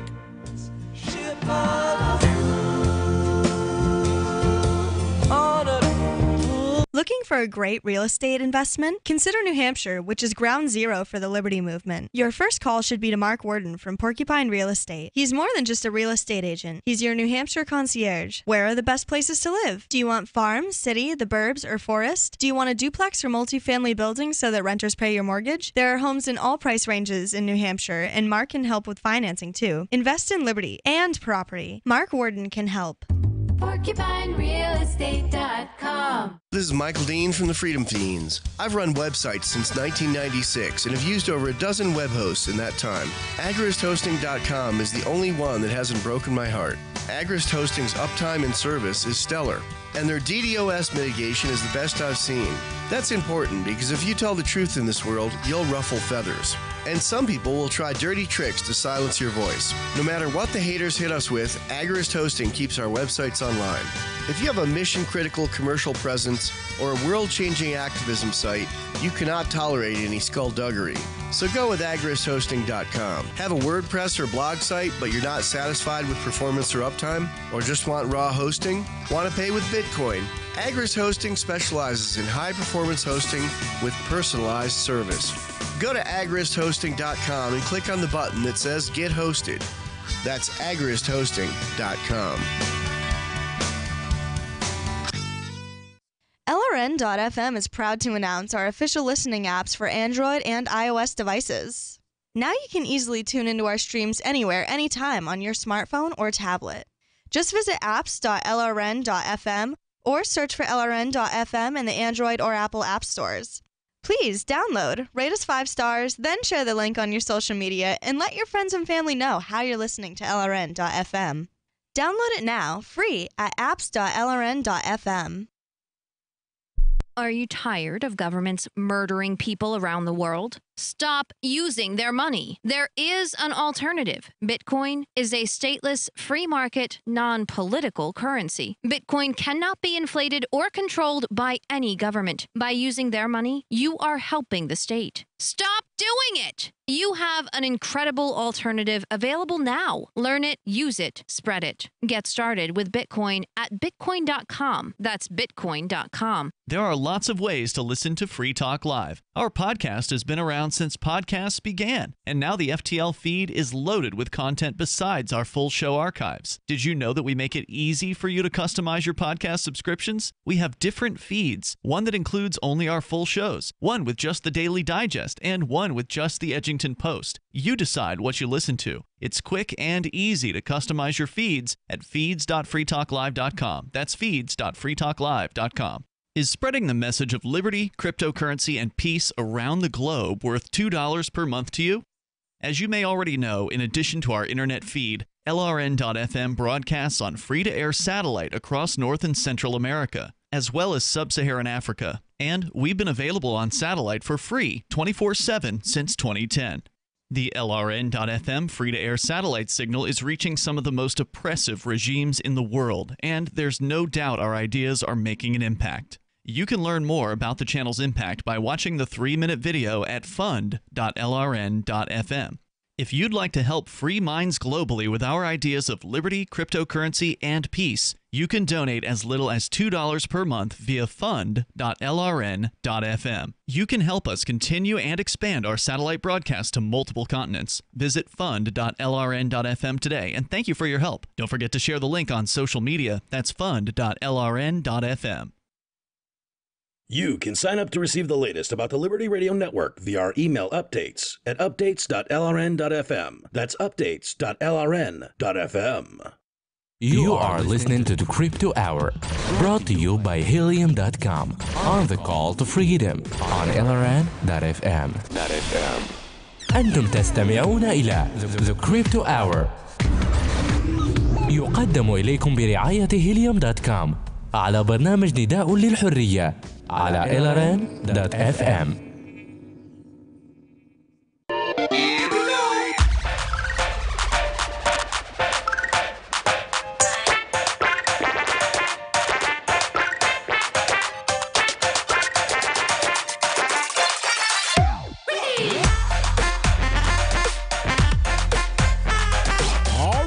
Welcome back to the Call to Freedom here on LRN.FM. The last segment of our crypto hour here, brought to you by Helium. That's helium with an E.com. Let your money move you. We've got in studio with us today from Think Penguin, our hardware guy, Mr. Chris Wade. And with us live via remote from Mississippi, the queen of crypto herself, Miss Aria Demezio from cryptocurrencycheck.org. Now we've got Chris has a story here. It's an update from another story that we covered where New York was going to ban the use of miners for cryptocurrencies because of electricity usage, but now it's we've decided to it was a town in New York that was banning it, Plattsburgh, and I guess they have. Well, let me read the story because I don't want to get it wrong. New York Power. The title of the story, and this is from Ars Technica, which is frequently doesn't get stuff quite right, but nonetheless, New York power companies can now charge Bitcoin miners more. All right. So on Wednesday, the New York State Public Service Commission ruled that municipal power companies could charge higher electricity rates to cryptocurrency miners who try to benefit from the state's abundance of cheap hydroelectric power. Over the years, Bitcoin's soaring price has drawn entrepreneurs to mining. Bitcoin mining enterprises have become massive endeavors, consuming megawatts of power on some grids. To minimize the cost of that considerable power draw, mining companies have tried to site their operations in towns with cheap electricity, both in the U.S. and around the world. In the U.S., regions with the cheapest energy tend to be small towns with hydroelectric power. But mining booms in small U.S. towns are not always met with approval. A group of 36 municipal power authorities in northern and western New York petitioned the PSC for permission to raise electricity rates for cryptocurrency miners because their excessive power use has been taxing the very small local grids and causing rates to rise for other customers. The PSC responded on Wednesday that it would allow those local power companies to raise the rates for cryptocurrency miners. The response noted that New York's local power companies, which are customer-owned and range in size from 1.5 megawatts to 122 megawatts, acquire low-cost power, typically hydro, and distribute the power to customers at no profit. If a community consumes more than what has been acquired, cost increases are passed on to all customers. The PSC offered a truly staggering look at the electricity demand that cryptocurrency has created in the region, saying that in some communities, page 2, cryptocurrency mining requires thousands of times more electricity than an average residential customer would use. The document continued, while Are they seriously comparing residential clients to industrial ones? Yeah, they are. While such a significant... BMW uses a lot more electricity than the average residential client does as well. Yeah, and what's funny is the town actually of Plattsburgh, which is what this story is kind of revolving around. We haven't quite gotten to that part yet, but... we discussed it Friday. I remember the insanity of it. Yeah, I mean, Plattsburgh specifically set low commercial rates, cheaper than residential rates, because they're trying to attract business and industry, is the words they use, to the town. So, but I understand where they're coming from a contributing to the local economy standpoint. Mining doesn't really do much. I mean, it doesn't bring in very many jobs.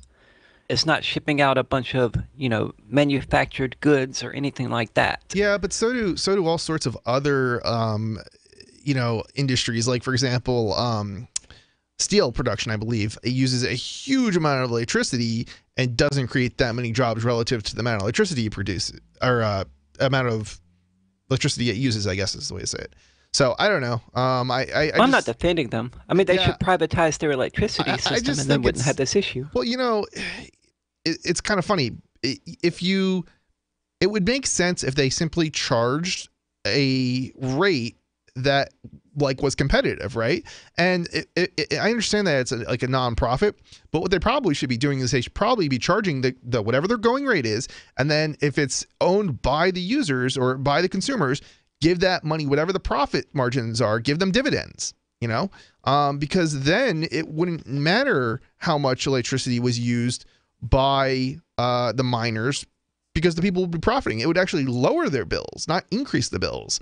Now, it probably would actually keep the miners from doing business there, but nonetheless, it I don't know. I just think the whole thing is humorous. It's sort of like this socialist, solution that doesn't work, and now they have to somehow ban cryptocurrency mining, which in of itself shouldn't really be an issue if they're not even using the grid. But apparently they have to use the grid because you can't run any kind of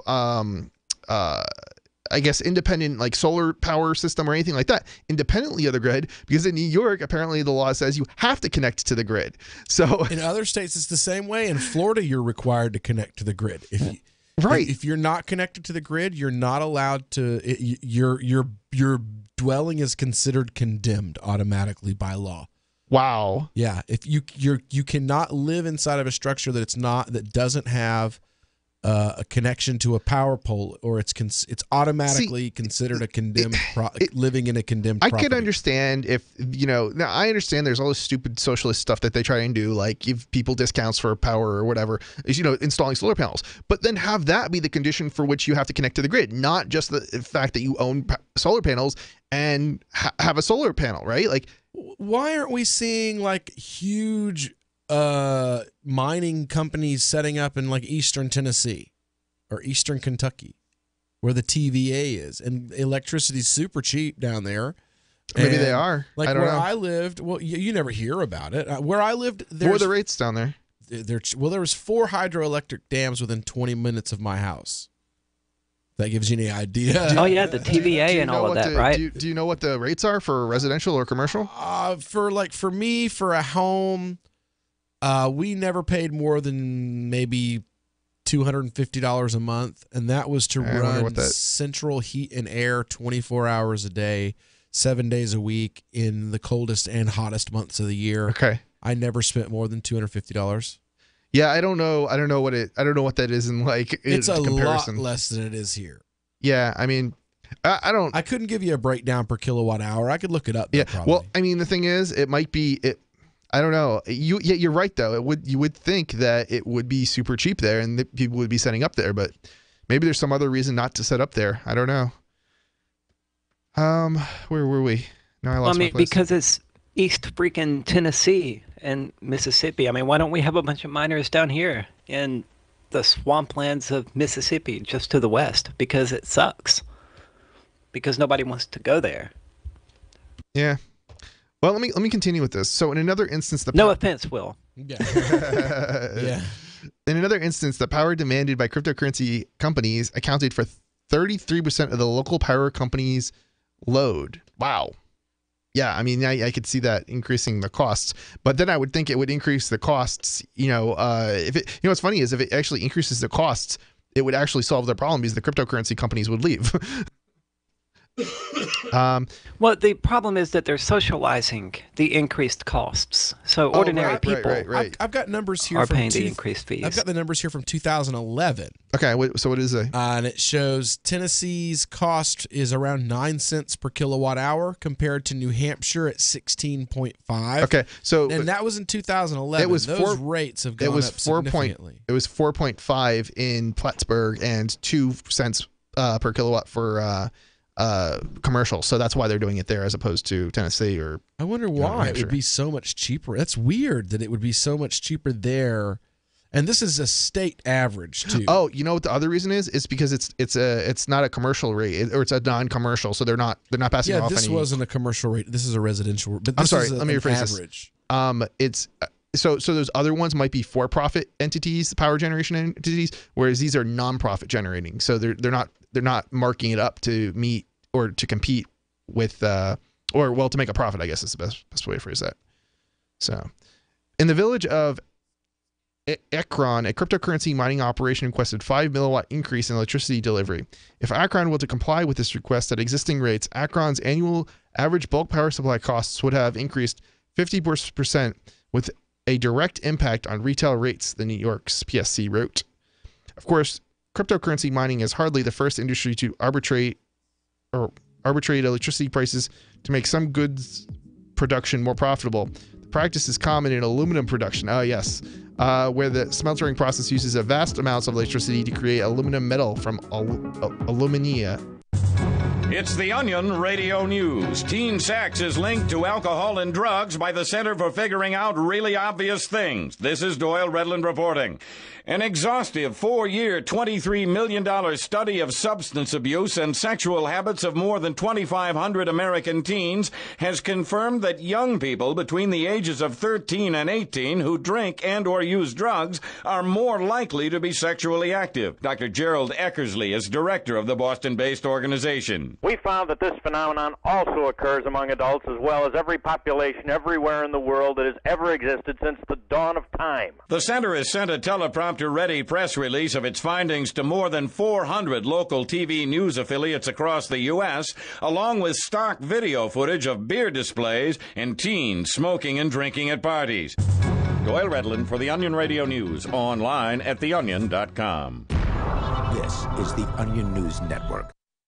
LRN.FM now has a Discord. Discord is a free text and voice chat platform, and we now have our own server with a bunch of channels at discord.lrn.fm. You can join other listeners as they chat about various things during our live shows, or anytime, day or night. Discord software is available cross-platform, so you can have it on whatever device you want and take your chats anywhere. Join our Discord at discord.lrn.fm. That's discord.lrn.fm.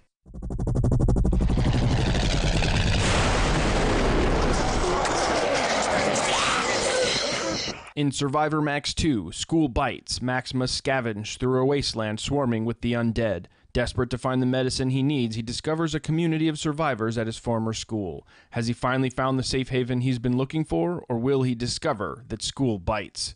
Look for Survivor Max on Facebook, read reviews on Amazon, and read Chapter 1 at survivormax.com. More of the Call to Freedom is coming up next, live after the news on the Liberty Radio Network at LRN.FM. From Keene, the Shire, the Liberty Media capital of the world, this is Daryl W. Perry, host of FPP Radio News for Tuesday, March 20th, 2018. Silver is trading at $16.26 per ounce. Gold is valued at $1,311 per ounce. Zencash is trading at $18, and the average price of Bitcoin is $8,551.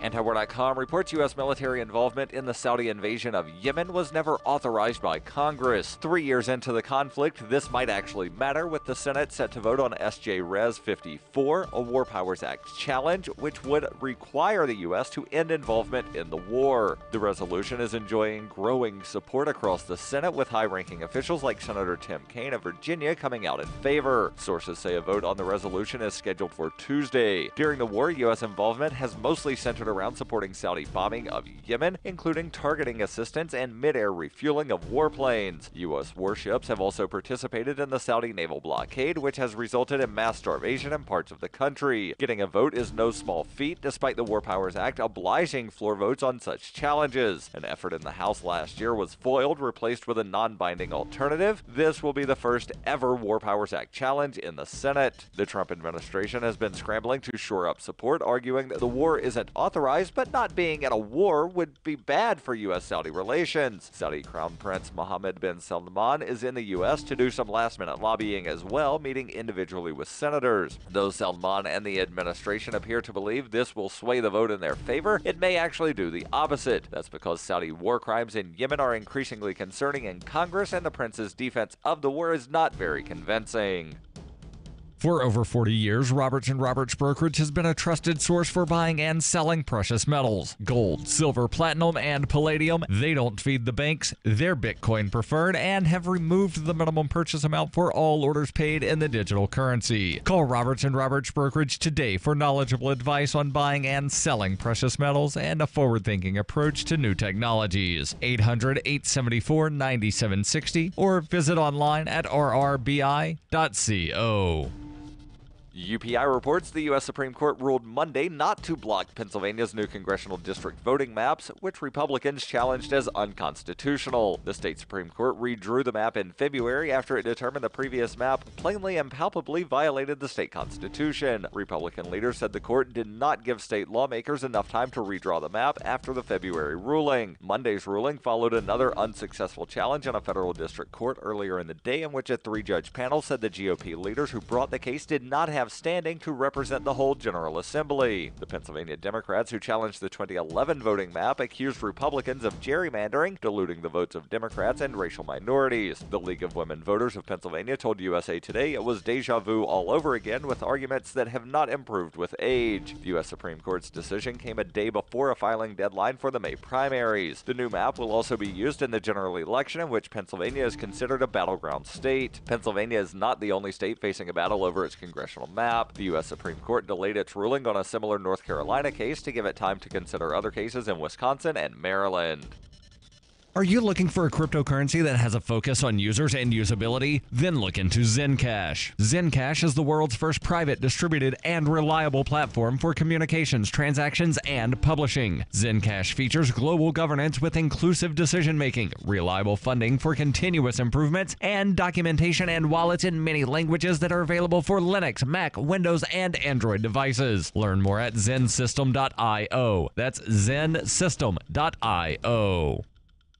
Reuters reports police said on Monday an Uber self-driving car hit and killed a woman crossing the street in Arizona, marking the first fatality involving an autonomous vehicle and a potential blow to the technology expected to transform transportation. The ride-sharing company said it was suspending North American testing of its self-driving vehicles, which are currently going on in Arizona, Pittsburgh, and Toronto. Police said Elaine Herzberg was walking her bicycle outside of the crosswalk on a 4-lane road in the Phoenix suburb of Tempe about 10 p.m. Sunday evening when she was struck by the Uber vehicle traveling at about 40 miles per hour. The car was in autonomous mode with an operator behind the wheel. Tempe Police Sergeant Ronald Elcock told reporters at a news conference the pedestrian was outside of the crosswalk. As soon as she walked into the lane of traffic, she was struck. Elcock said he did not know how close Herzberg was to the vehicle when she stepped into the lane. Herzberg later died from her injuries in a hospital. This has been FPP Radio News. Online at fppradio.com. In a deal policymakers have hailed as a decisive step towards combating the rapidly escalating national debt, the United States settled 0.02 millionth of a percent of its debt to China this week with a single autographed photograph of John Hamm. The sale of the glossy signed headshot of the acclaimed actor, which China reportedly accepted for a financial easement of approximately $150 out of America's estimated $1.3 trillion in obligations, concludes a 6-month negotiation between the two parties. The decision was obviously not an easy one, but without question, this was the right choice for our nation's future. And in this week's science news, a distant planet is terrified that it might be able to someday support human life. In other news, a live cow is lowered onto the floor of the U.S. House of Representatives. The majority of an office's supplies are used to apply for different jobs, and a lapsed cult member only attends sanctum on major bloodletting holidays. This is the Onion News Network. You are listening to the Call to Freedom on LRN.FM. Unasikiliza wito wa uhuru katika LRN.FM.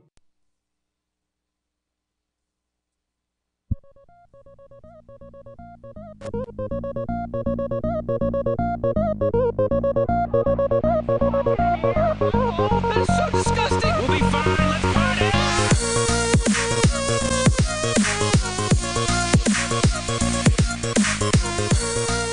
All right. Welcome back into the Call to Freedom here on LRN.FM. It is the third hour of today's live broadcast. If you want to get involved, give us a call, 603-283-6160, or hit us up on our on-air call-in line through the Discord chat or on LRN.FM on Skype. Now, I wanted to hit this story before we got off the air today because it's one, a lot of people are talking about the fact that it's really not getting a ton of like national media coverage.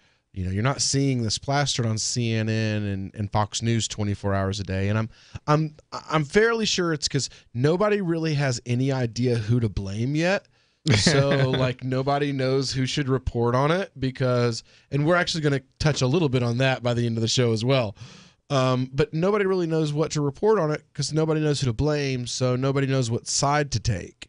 And, Fox can't, report without adding their own spin, But if it turns out to not be the bad guys they say it is, then they get egg on their face. And if the left with CNN and MSDNC, if they do the same, and it turns out to be, because everything's politicized, and there's really not a way they've found, I don't think, to politicize this yet. But it is an interesting story, and this is coming from, CBS in Austin.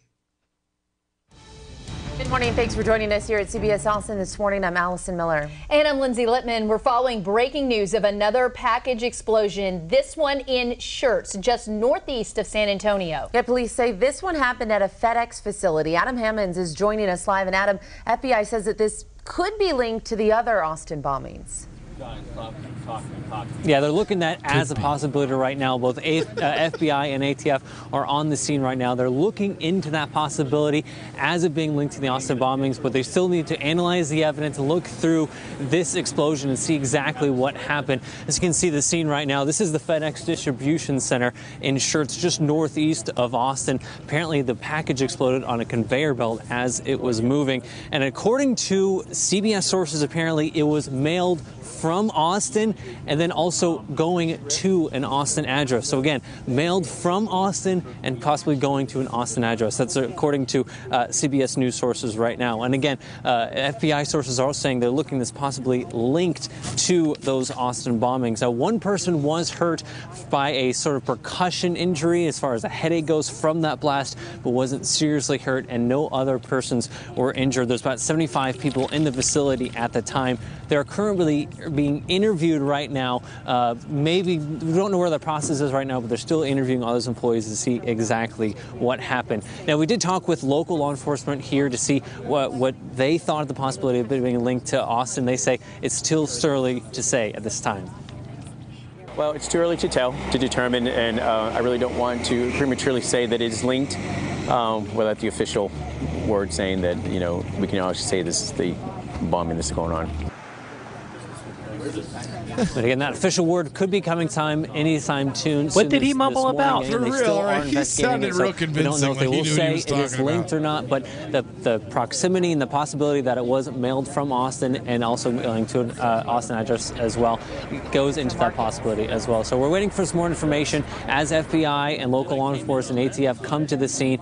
We are waiting for an official statement from them, so we'll let you know as soon as that is available. For now, we're bringing live in Schertz. Adam Hammonds, CBS Austin this morning. So, yeah, that's 5 bombings now. 5 explosions. 5 total explosions. Really? According to Time Magazine, a 5th bomb exploded shortly after midnight at a FedEx distribution center in Schertz. So it's 5 bombs, 5 explosions now. Fakes. Total. Did this happen in Boston? Because I'm so confused at how Austin, Texas. Oh, okay. So I thought it somehow exploded in Boston, but was shipped to Austin. And then I'm hearing it's shipping from Austin to Austin. Why is it going through Boston? No. There have been 1,200 calls about possible bombs and suspicious packages since a series of bombings started terrorizing the Texas Capitol in early March. Beginning at 8 a.m. Monday morning through 8 a.m. Tuesday morning, the Austin PD received 420 phone calls. Wow. All coming after the 5th bomb exploded shortly after midnight, injuring 1 worker. It had been shipped from Austin, Texas, to Attorney General Ken Paxton.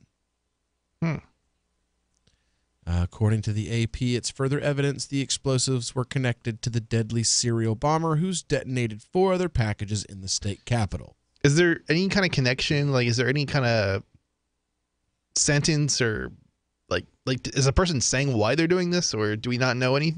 We just don't know anything. No one has said any. They're just doing it.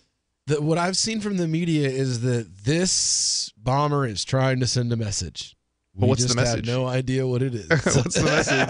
That's what they're saying. Is they're like, he wants to send a message. We just haven't figured it out yet. Is he targeting select people like government officials or? Well, I've heard one of the things that I've heard is it's supposed to only be people of color that have been receiving these bombs, but I don't know if this Ken Paxton. Well, let's see. Is he just your average, everyday white guy, or Ken Paxton, Texas? There we go. And nope, he's just your average, everyday white guy with a lazy eye.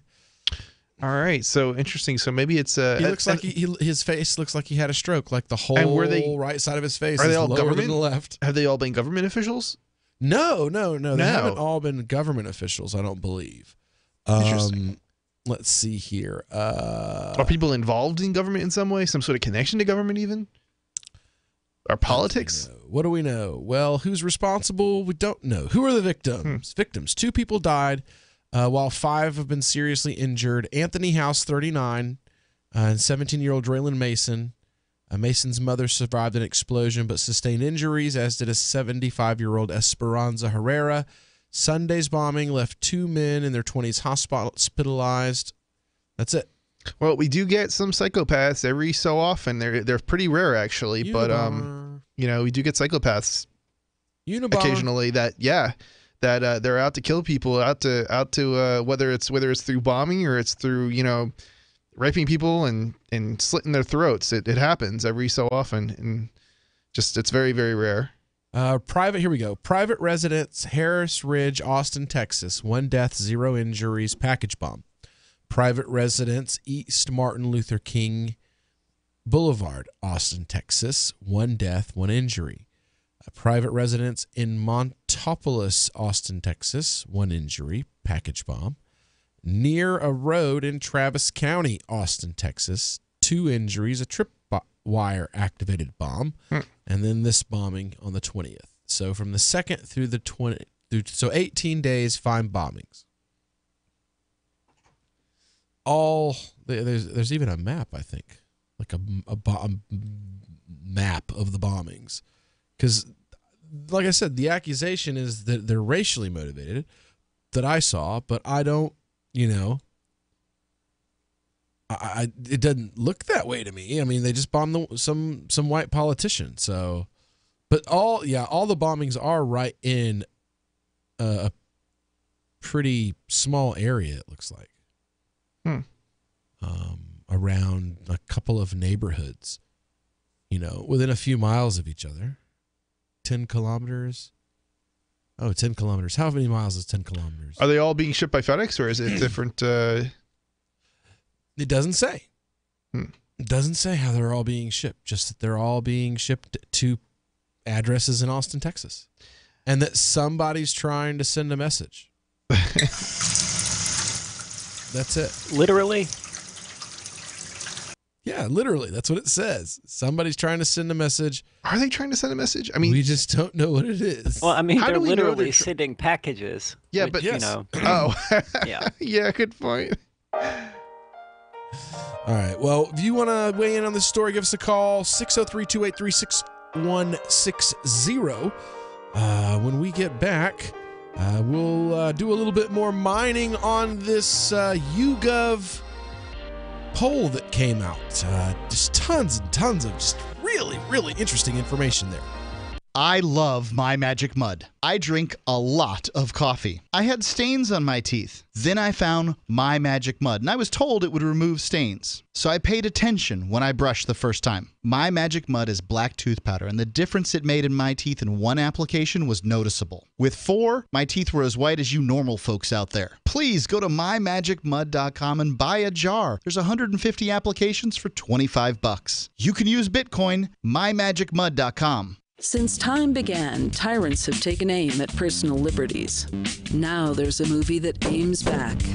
The government has no more right to tell us what to put in our bodies than they have to take our guns or tell us what books we can read. 6 drug police were eaten by bears while raiding a marijuana farm. On your knees, you dirty hippies! Jesus. On your knees! What's the problem, officer? Today, many cops who enforce pot laws do so only because it provides them with cushy jobs, good benefits, and a chance to push people around. I was an undercover narcotics officer. The drug war is nothing but a farce. The Second Amendment says you got to keep you and your gat intact. Guns and Weed, The Road to Freedom. A film by Michael W. Dean and Nima Vadadi. DVD available now at gunsandweed.com or on Amazon. That's gunsandweed.com. Makes the perfect gift. Remember, that's gunsandweed.com. Did you know you can get news updates about what's happening with the Liberty Radio Network delivered in the way you prefer? You can sign up for our email updates at updates.lrn.fm. Plus, you can stay in the loop by joining our Facebook profile at facebook.lrn.fm or follow us at Twitter at twitter.lrn.fm. It's all free, so sign up now at updates.lrn.fm for news updates delivered to your email box, facebook.lrn.fm to follow our Facebook page, and twitter.lrn.fm to receive our tweets. Ross Ulbricht was convicted in early 2015 of running the infamous Silk Road Underground Market. The Silk Road was a gift to humanity and helped reduce the harms brought on by drug prohibition. For this good deed, Ross has been sentenced to life in prison with no possibility of parole. Now, an appeal is Ross's only chance, and he needs your support. Please visit freeross.org, where you can contribute via various methods, including Bitcoin. Visit freeross.org. That's freeross.org. Imagine someone in your community getting in their car, turning on the radio, and hearing the Liberty Radio Network. You can make that vision a reality with your own micro radio station. Visit broadcast.lrn.fm to learn how you can put our programs on the air in your area. You can have LRN.FM running around the clock, and you can even add in your own local shows. Building a radio station is simple, but programming isn't. That's where LRN.FM comes in. Learn more at broadcast.lrn.fm. That's broadcast.lrn.fm. Hi, I'm Montel Williams. Most of you know me as a talk show host, but I'm also an author, actor, single father of 4, a fitness writer, avid snowboarder, and I'm also a medical marijuana patient. Like many of the million people who are living with multiple sclerosis, I'm in pain every single day. And sometimes my nerves are so raw that if you brushed up against me in an elevator, I'd scream. I can't sleep at night from the pain, and sometimes the spasms in my legs are so intense they will wake me up throughout the night. I've tried the strongest prescription medications available, and I'm gonna tell you, they do not work. In fact, they leave me in a stupor, and most of the time, it's impossible to even live your life. Now, I've tried medical marijuana, and I'm gonna tell you something, it works.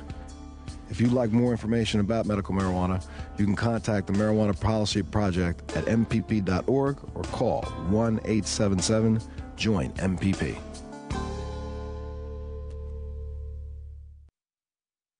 What's up next? Visit the Liberty Radio Network program guide to find out at shows.lrn.fm. That's shows.lrn.fm. You are listening to The Call to Freedom live on LRN.FM. تستمعون إلى نداء للحرية مباشرة على LRN.FM.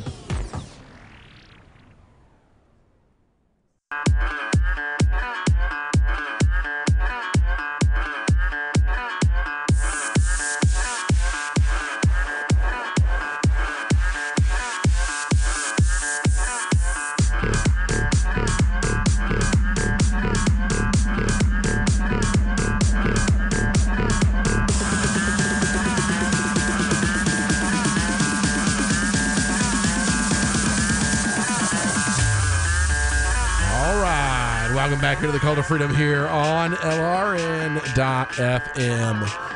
We are broadcasting live from the Vertcoin studio right here in beautiful Keene, New Hampshire. And we've been talking about, we were talking a little while ago about this other story, but I found something today. I've always been like what's that thing? I watch a lot of news, like even though it's crap. I still watch it because I like to know what people are talking about so that even the idiot that I run into that thinks this stuff is real, I want to know what he thinks, And I've worked in Muslim activism for, over a decade now. And that means watching some of my friends get eviscerated in what I call televised live verbal gang rapes that happen on Fox News. Usually on shows like Sean Hannity or now Judge Pirro, but used to also include Megyn Kelly. But I was looking through my social media file today, and I saw a name that used to be synonymous with the pushing of anti-Muslim propaganda, particularly people like Zuhdi Jasser, Azrin Omani, Ayaan Hirsi Ali, these world-famous quote-unquote ex-Muslims. So what I saw was, let's say it was something a little different than what I was used to seeing from her. And I wanted to kind of give you guys a listen, because we see so much of this crap in the media today, and sometimes you have to ask yourself, do these people even believe the nonsense that they're spewing? So I wanted to play a little bit of two different versions of Megyn Kelly. One version of Megyn Kelly has her paycheck signed by NBC, and the other one has her paycheck signed by Roger Ailes. See if you can figure out which one is which.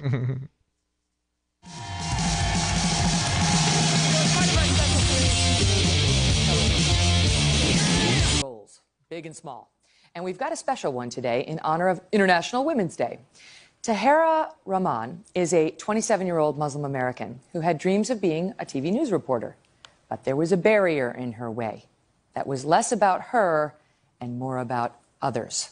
Watch this. They've never seen conditions like they are right now. Tahera Rahman is living her dream. A normal voter turnout for a primary election is about 22%. She's currently an on-air reporter for WHBF-TV in Rock Island, Illinois. Yesterday, I spoke with people in Prophetstown about some of the water that they were taking on there. But getting on camera was not easy. Growing up, Tahera was aware of the uphill battle she would face because of her hijab. One of my producers even asked me point blank, he's like, if you got your dream offer, they're going to give you a reporting gig, but they wanted you to take off your headscarf, would you do it? And I said, no. He's like, well, then get ready for a lot of no's. After graduating from college, Tahera worked in radio as a producer and then transitioned to television, but only behind the scenes at first. Determined, she forged ahead and continued applying for on-air positions, something she had wanted. I'm not going to play the whole video, but you guys get the point. It's a feel-good story. It's a positive story. A Muslim woman with a headscarf. Yeah, some of that positive crap that Democrats eat up, whether it's true or not. Oppressed in America, and now she's grabbing the ring and taking a step up on the ladder. Now, let's listen to this Megyn Kelly. And guess who's back? Glenn Beck. He has some thoughts. Here they are. So, Glenn, what do you make of it? President Obama goes to visit this mosque today, the Islamic Society of Baltimore, in particular to denounce the harsh rhetoric he's heard from Republicans suggesting Trump on the issue of Muslims coming to America and in America. Could I ask you, could he have found a mosque that wasn't under FBI surveillance? Could he have found one that wasn't under FBI surveillance, one that didn't just churn out a guy who went or wanted to go to an Army recruiting center and kill them all? I mean, it's absolutely incredible what this man, and then to say that people in Jefferson's time thought that Jefferson was a Muslim because he had a Quran. Let me show you something. This is called the Jefferson Quran. It came out in Jefferson's term. You can see it was printed by Eliza Thomas, the first American edition of the Quran. And here's what people actually said at that time. If you look at the very end, now think of this. They're asking you that every new information. And then we've got this Megyn Kelly as well. He attended prayers there. We are protecting his identity at his request, and for the interview's purposes, we will call him Noor.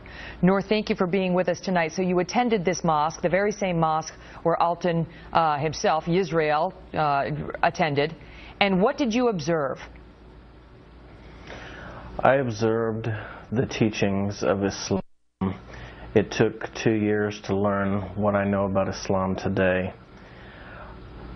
To the public, the mosque will not promote terrorism or any kind of radical acts. But when they're among friends and congregants only, they will promote the true teachings of Islam, which include the offer to non-Muslims, the choice rather, that you must convert, live under Islamic rule, or be fought against. Jihad. So, because I totally remember you at PorcFest putting a gun to my head and telling me if I didn't convert, you were going to kill me. Yeah, totally remember that. So, can we guess video number 1 or video number 2? Who was writing Meghan's checks in video number 2? Fox. And who is writing it in video number 1? NBC. Exactly.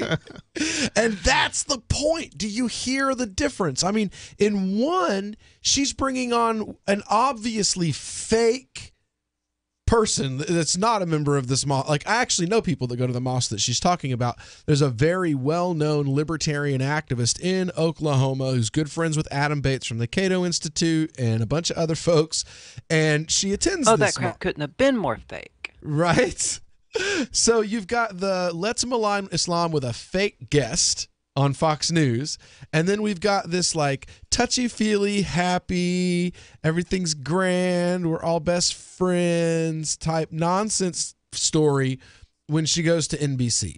So, I mean, is this or is this not a representation today of what our media is? I mean, is it not totally this right here, what we've just seen with Megyn Kelly? Is it a representation of our modern media? What our mediaites tell us depends on who is signing their paychecks. Do you have an opinion? Give us a call, 603-283-6160. We'll be right back here on The Call to Freedom on LRN.FM. Why did you move to the Shire? I moved here to the Shire because there's other people around who take liberty just as seriously as I do. I moved to the Shire because I saw videos of people challenging authority and thought that I could get support myself. It called to me, like, do this right now. I wanted to be around people like me who got it. And once I got here, I knew there was nowhere else that I wanted to be. I've always wanted to change the world. So I moved to the Shire to join people who were actually working towards doing the same thing. The people here are awesome, loving, and positive. It was for the adventure and for the feeling of something important is happening here. And I just wanted to come to sort of be part of that. Visit ShireSociety.com to read and sign the Shire Society Declaration and learn the reasons why, if you love liberty, you should immigrate to the Shire. Plus, add yourself to the Shire map at ShireSociety.com. That's ShireSociety.com. So you've signed the Shire Society Declaration and are planning your move to New Hampshire to be around more liberty-oriented people. Next, sign up for the Shire Society Forum at forum.shiresociety.com. There are a bunch of people there who are already in the Shire, and they want to meet you. If you're already in the Shire physically, you should also come by the forums. Remember, not everyone uses Facebook. New people are signing up for the Shire Society Forum every month, so drop in and say hello at forum.shiresociety.com. So the protection of life, liberty, and property is what the Free State Project is all about. But it's an effort to move 20,000 people who understand. It's about demonstrating to the entire country that, yeah, we can have a free market, a truly free market. Making it just a freer, great place to live. It's the world's largest voluntarist libertarian community, and it's only getting bigger. That's amazing, to be able to move to a place where other people passionately believe in being free and independent. What the Free State Project is managing to do, though, is to put their money where their mouth is. It's physically getting up across the country and saying, let's go someplace and let's demonstrate the power of these ideas. There's a lot of kind of philosophy that surrounds liberty. There's a lot of thinking about it and talking about it. But here in New Hampshire, people are doing it. 101 Reasons Liberty Lives in New Hampshire, a documentary by Free State Project Early Movers. Watch it free at 101reasonsfilm.com. 101reasonsfilm.com. The three most important things you can do for LRN.FM are: 1. Let your friends know you're listening to LRN.FM on your social networking profile. 2. Buy the things you buy online through shop.lrn.fm. 3. Give $5 a month to the AMP program at amp.lrn.fm. It's my firm belief that the AMP program is the best use of your charitable dollar among liberty-oriented groups. Support all your favorite organizations, but make sure you give $5 a month to the AMP program at amp.lrn.fm. Never, ever send a follow-up email asking, "Did you get my email?" Email 101. If it didn't bounce back undeliverable, it got where you sent it. And avoid transmedia pestering, like calling to ask, "Did you get my email?" or emailing to say, "I left you a voicemail." If your emails and voicemails aren't being acknowledged, your problem isn't technology, it's technique. Is your message concise and understandable? Have you boiled it down to seem as relevant as possible to the recipient? In other words, is it the opposite of spam or junk mail? All of this really matters if you're a job seeker. But even if you're not, with money and attention so scarce now, effective communication skills have never been more important. For more tips, hit survivalspeech.com. I'm Holland Cook. If you enjoy LRN.FM, please contribute to your favorite shows via their websites and become an amplifier at amp.lrn.fm. That's amp.lrn.fm. This is Angel Clark, and you're listening to The Call to Freedom on LRN.fm.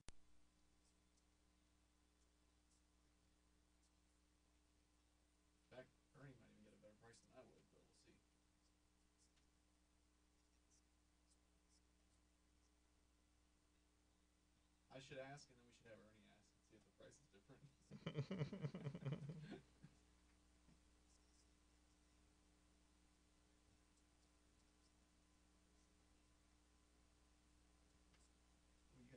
I do.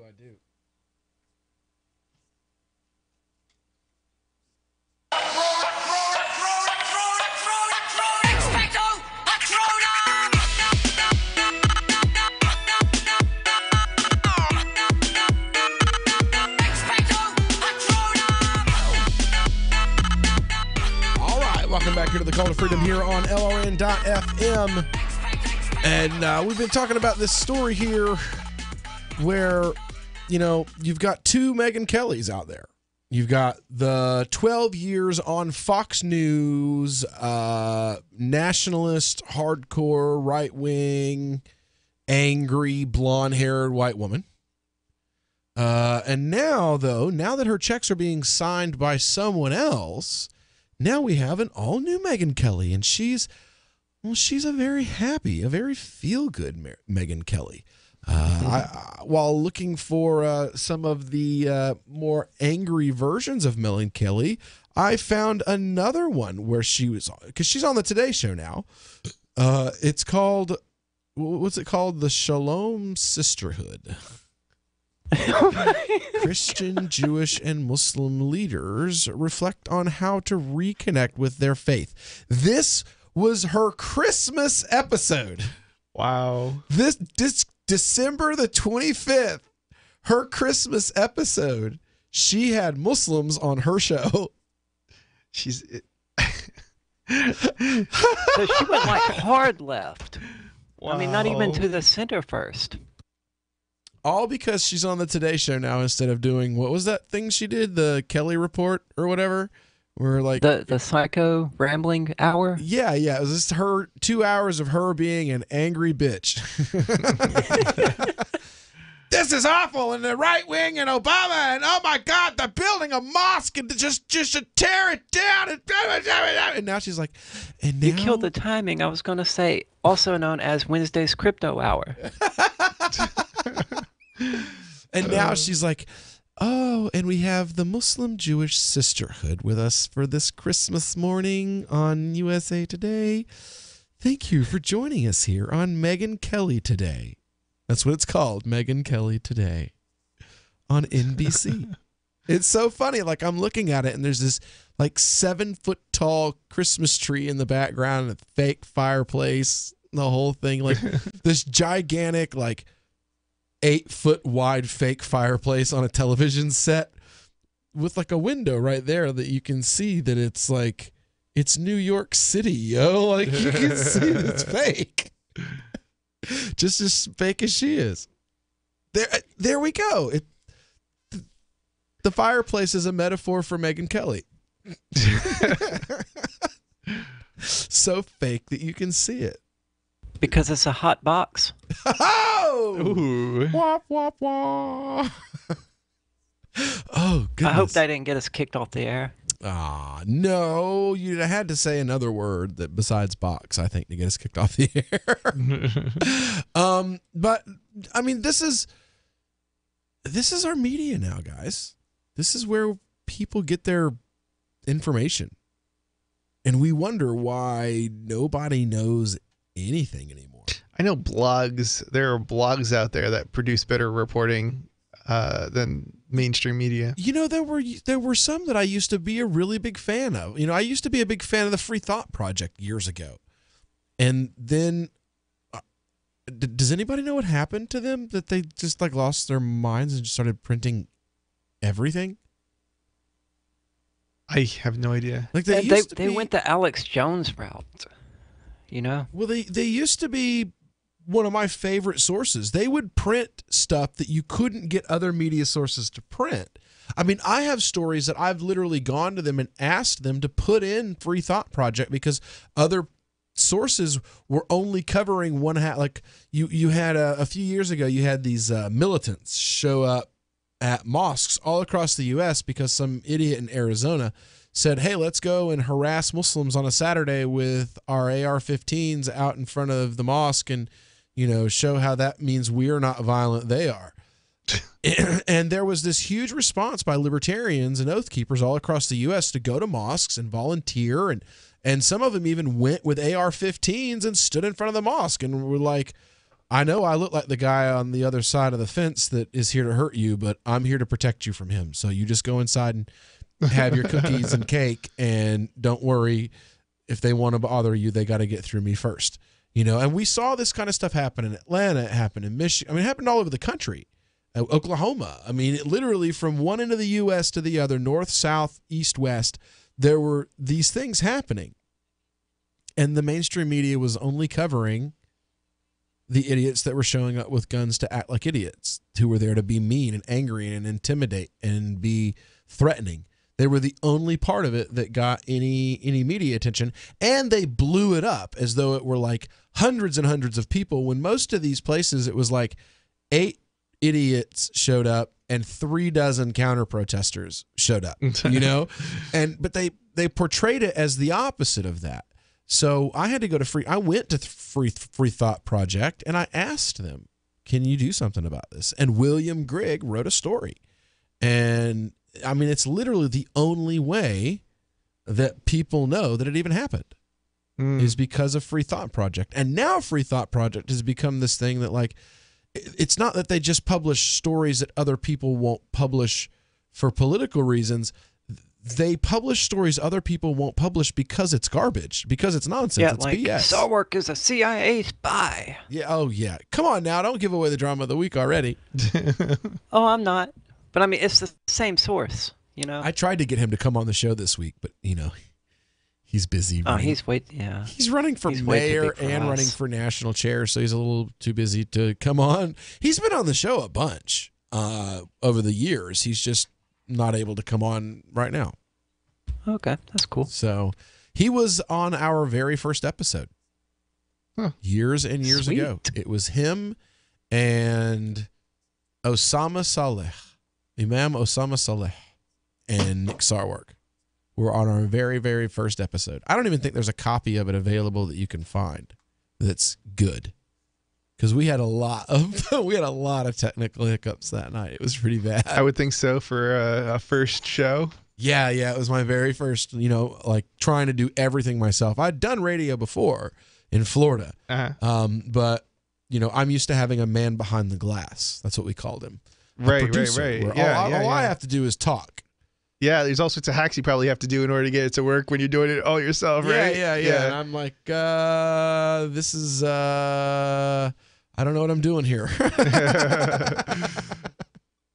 So, but yeah, Ian walked me through it, and I had, who else was it from the Freedom Fiends? Mike.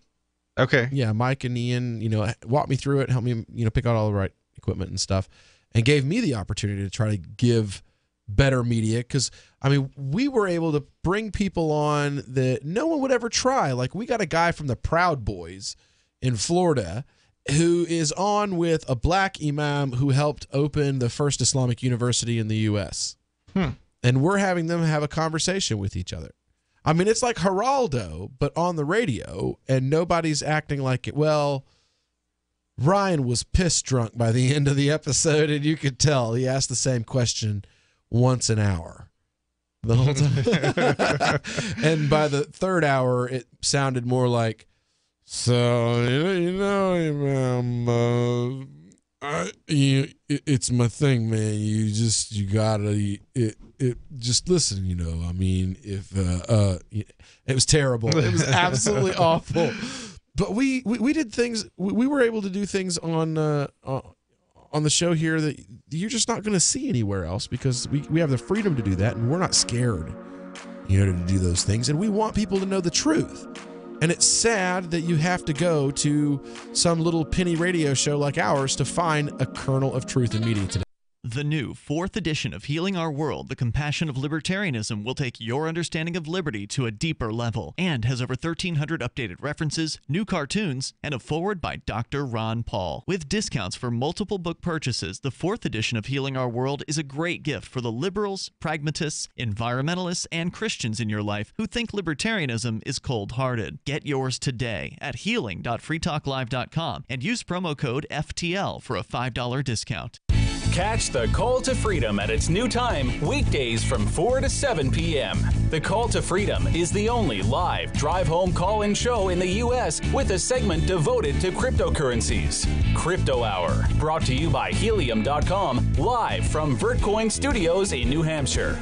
Learn about what makes cryptocurrencies so great and why you should care about them.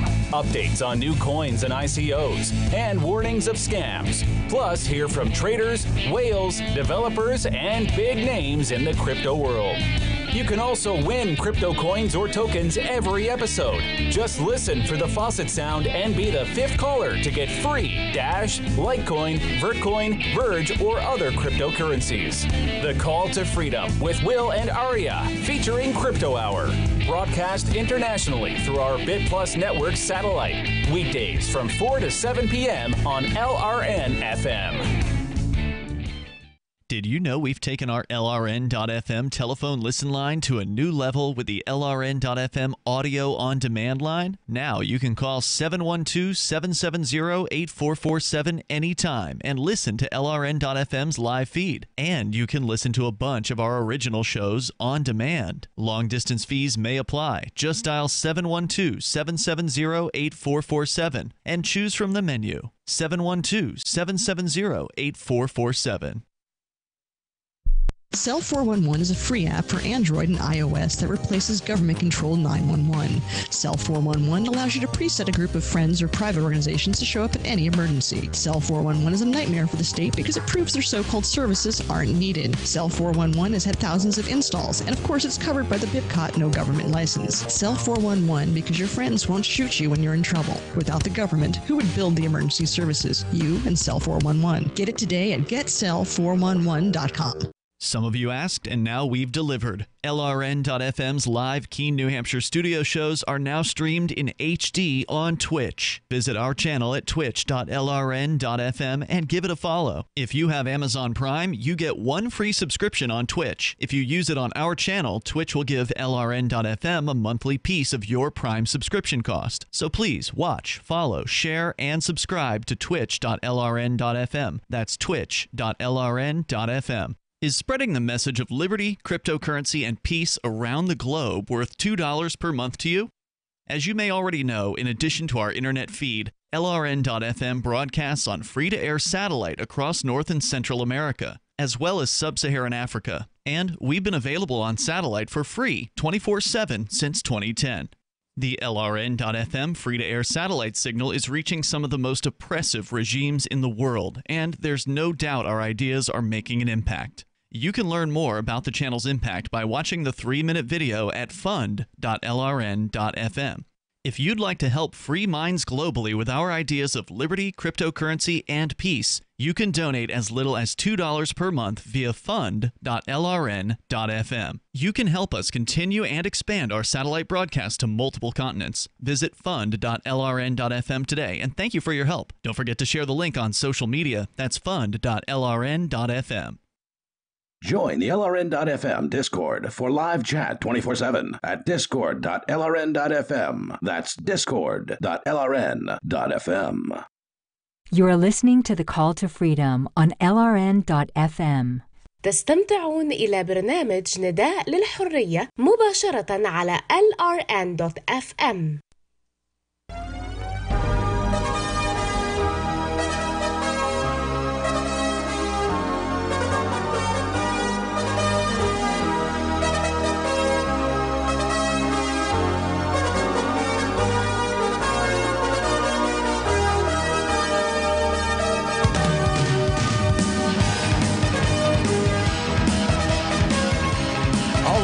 Welcome to this final segment of tonight's live broadcast of the Call to Freedom here on LRN.FM.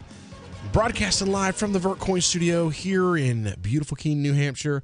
Another day almost in the books. We've been joined in the studio today by our hardware guy, Mr. Chris Wade from Think Penguin. Give us a website, Chris. www.thinkpenguin.com. Very good. Go over to Think Penguin and get the best in security computers. If you want a, Linux-based computer system? Linux-based laptop that not even the feds can crack, you need to get in touch with Think Penguin. We've also got with us Aria Demezio, our queen of crypto herself from cryptocurrencycheck.org, joining us live via remote from Mississippi. Hopefully, it won't be long until she will be sitting in that chair right over there. And right now, looks like we have a caller. We're going to try and see if we can get Bad Slave. How you doing, Bad Slave? Bad Slave. Bad Slave's there alive. he is. Oh, finally, yeah. How you doing, bud? What are you thinking? Why do you think? Well, I had to give up on my desktop here. It's been working so great, and I looked up a tablet that I have to get rid of. Somebody loaned it to me, and I've taken it back, and I got Dash on there, and I had plugged it in, to port the storage and bring the backup file from the Dash over to my thing, and I think I know how to do it, but maybe you guys can just confirm it for me. Is when you've got Dash up and running and you want to bring in the backup to apply it to the blockchain, do you just need to change it to whatever .data, the wallet.data, and throw it in there and that fixes it? Man, that's a complicated question. Let me make sure I understand it correctly. So you have a new computer, and you're trying to get your Dash wallet onto it, right? Correct. Well, it's not new, but I mean, it's new to Dash. It's new to you. Okay. No. Do you have the? I had the Dash on okay. on a I have another question. The old tablet or the old laptop or whatever. Do you have access to the private keys or to the 12 words or however many it gave you when you set up the initial wallet? I made up the phrase. I got the phrase. I got the passphrase. Have you entered that into your new wallet?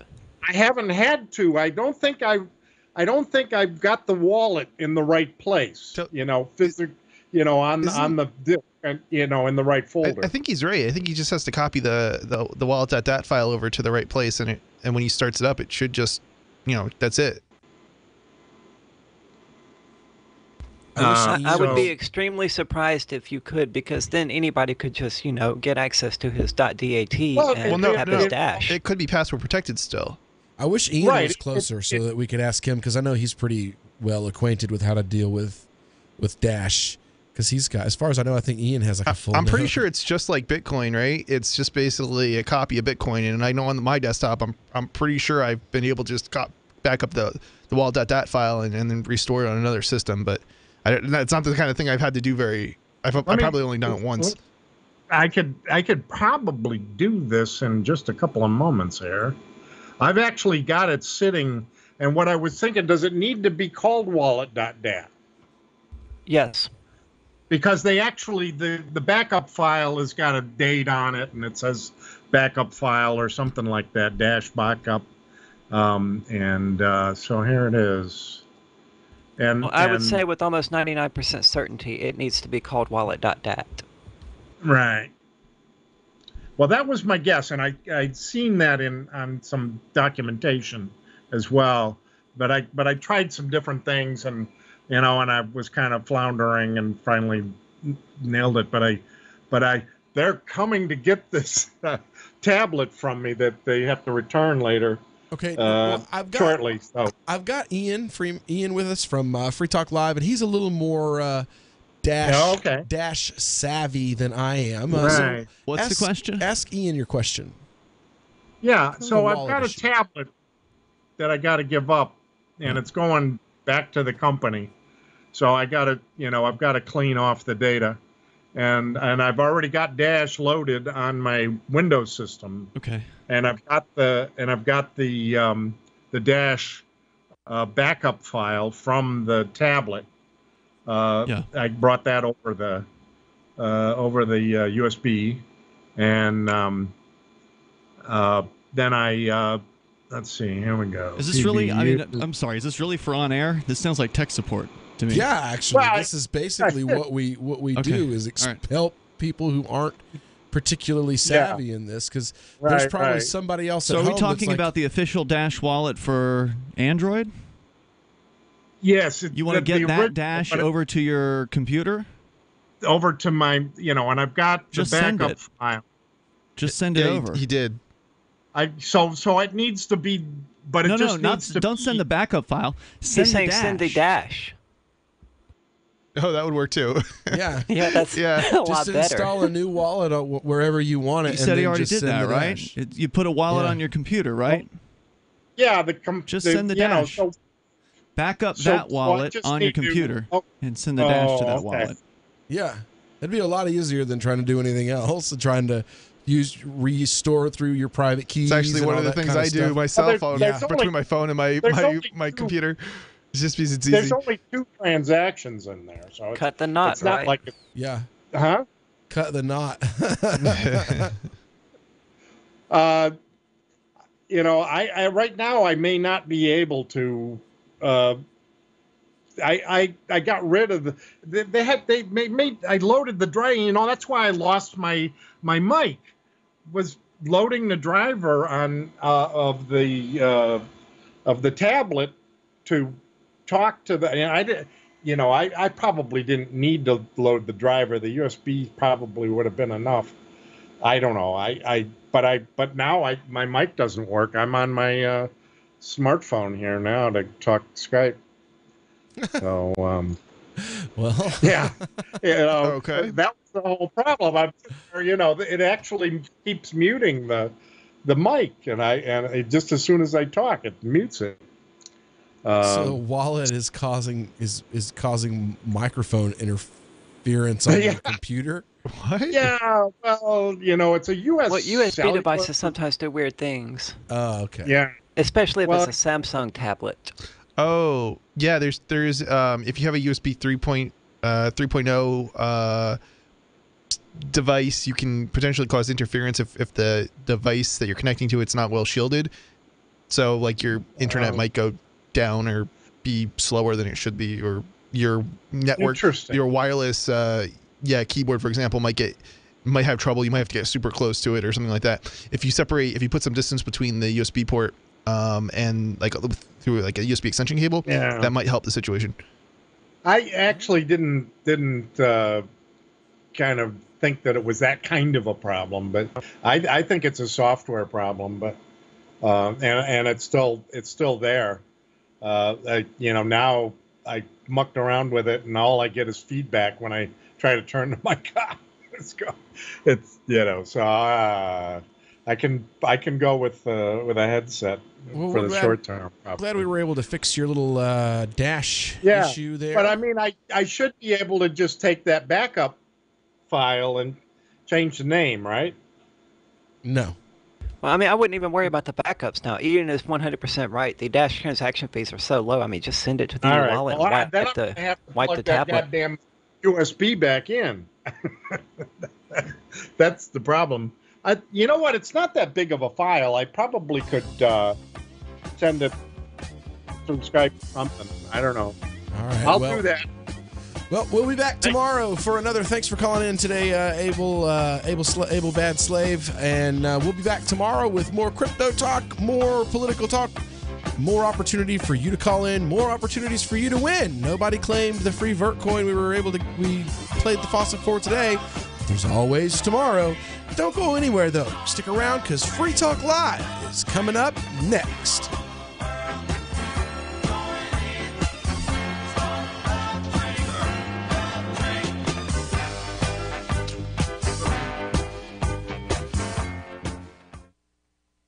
I've been told no in many different ways. I give you an order and you're going to obey it. Who told you to go this way? You can't do that and you have to leave here. You cannot bring signs into the rally. Walk with me. Well, I'm comfortable here, actually. Whoa. Hey. Who do you think you are? Excuse me. There is no video and audio allowed in this office. No, I have work today. You ain't going to make it. Wait a minute. Whoa. Hey! Oh my God! Unbelievable! Why are you running from me? Because you scared me. What am I being detained for? You're being served. What is this? You're being served. What is this? Bureaucrats have a funny way of telling people no. That's the sound of the men working on the chain. Derek J's Victimless Crime Spree. Watch it for free and order the Director's Cut DVD at victimlesscrimespree.com. Did you know you can listen to LRN.FM via our free-to-air satellite channels? We have channels over nearly all of North America and much of Africa. All you need is an affordable receiver and a dish as small as 30 inches. There are no monthly fees. Learn more at sat.lrn.fm. Plus, if you are a broadcaster or want to be one, this is a good delivery method for our content. See our coverage maps and get details at sat.lrn.fm. That's sat.lrn.fm. sat.lrn.fm. We've all heard about blockchain assets like Dogecoin, Ether, and Ripple. Bitcoin isn't the only player in the blockchain game any longer. And for those of us wondering how to get our hands on these digital assets, finally, there's a solution. Shapeshift.io allows you to buy and sell between your digital assets and Bitcoin instantly between your own digital wallets. I've used it with ease. Shapeshift.io. There's no account or email address needed. You send them the crypto you want to sell. They send back the crypto you want to buy. It's that easy. Shapeshift.io. You're 6 minutes away from a live episode of Free Talk Live, brought to you by freekeen.com. Listen live at freetalklive.com. From Keene in the Shire, the Liberty Media capital of the world, this is Daryl W. Perry, host of FPP Radio News for Tuesday, March 20th, 2018. Silver is trading at $16.26 per ounce. Gold is valued at $1,311 per ounce. Zencash is trading at $18, and the average price of Bitcoin is $8,551.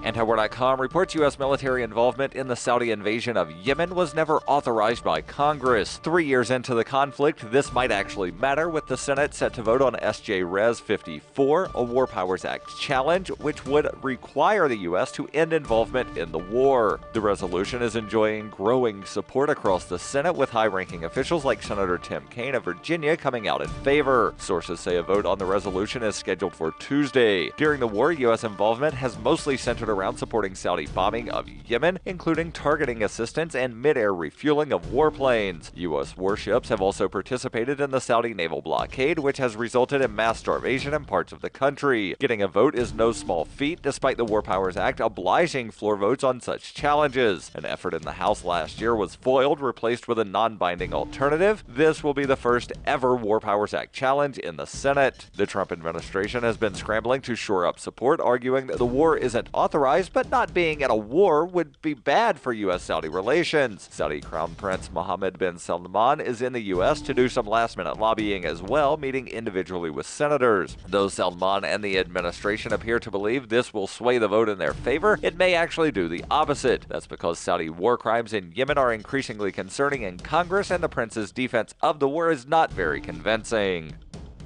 For over 40 years, Roberts & Roberts Brokerage has been a trusted source for buying and selling precious metals. Gold, silver, platinum, and palladium. They don't feed the banks. They're Bitcoin preferred and have removed the minimum purchase amount for all orders paid in the digital currency. Call Roberts & Roberts Brokerage today for knowledgeable advice on buying and selling precious metals and a forward-thinking approach to new technologies. 800-874-9760 or visit online at rrbi.co.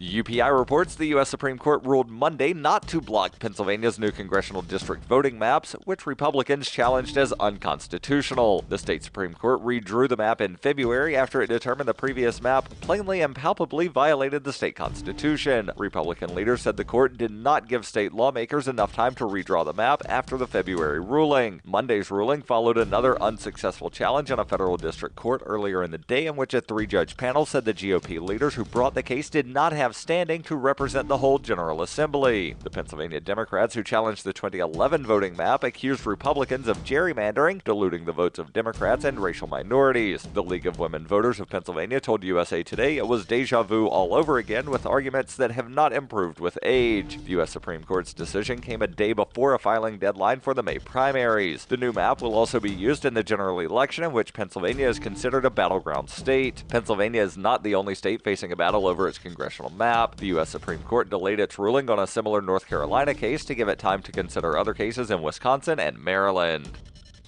Are you looking for a cryptocurrency that has a focus on users and usability? Then look into Zencash. Zencash is the world's first private, distributed, and reliable platform for communications, transactions, and publishing. Zencash features global governance with inclusive decision-making, reliable funding for continuous improvements, and documentation and wallets in many languages that are available for Linux, Mac, Windows, and Android devices. Learn more at zensystem.io. That's zensystem.io. Reuters reports police said on Monday an Uber self-driving car hit and killed a woman crossing the street in Arizona, marking the first fatality involving an autonomous vehicle and a potential blow to the technology expected to transform transportation. The ride-sharing company said it was suspending North American testing of its self-driving vehicles, which are currently going on in Arizona, Pittsburgh, and Toronto. Police said Elaine Herzberg was walking her bicycle outside of the crosswalk on a four-lane road in the Phoenix suburb of Tempe about 10 p.m. Sunday evening when she was struck by the Uber vehicle traveling at about 40 miles per hour. The car was in autonomous mode with an operator behind the wheel. Tempe Police Sergeant Ronald Elcock told reporters at a news conference the pedestrian was outside of the crosswalk. As soon as she walked into the lane of traffic, she was struck. Elcock said he did not know how close Herzberg was to the vehicle when she stepped into the lane. Herzberg later died from her injuries in a hospital. This has been FPP Radio News. Online at fppradio.com. The chimpanzee spends most of its day in the jungle, carelessly swinging from tree to tree and picking mites off itself, instead of building shelter and teaching itself how to read. This chimp is named Bolo, and researchers at Duke University have shown that he can solve three-dimensional logic puzzles, an impressive feat indeed, until you learn that human children as young as 3 are also able to solve the puzzle. Even a mentally handicapped human is capable of verbal speech, something no chimpanzee has ever been able to accomplish, despite working vocal cords capable of howling in irritation after soiling itself. Chimps have been observed using tools, but their tools are little more than sticks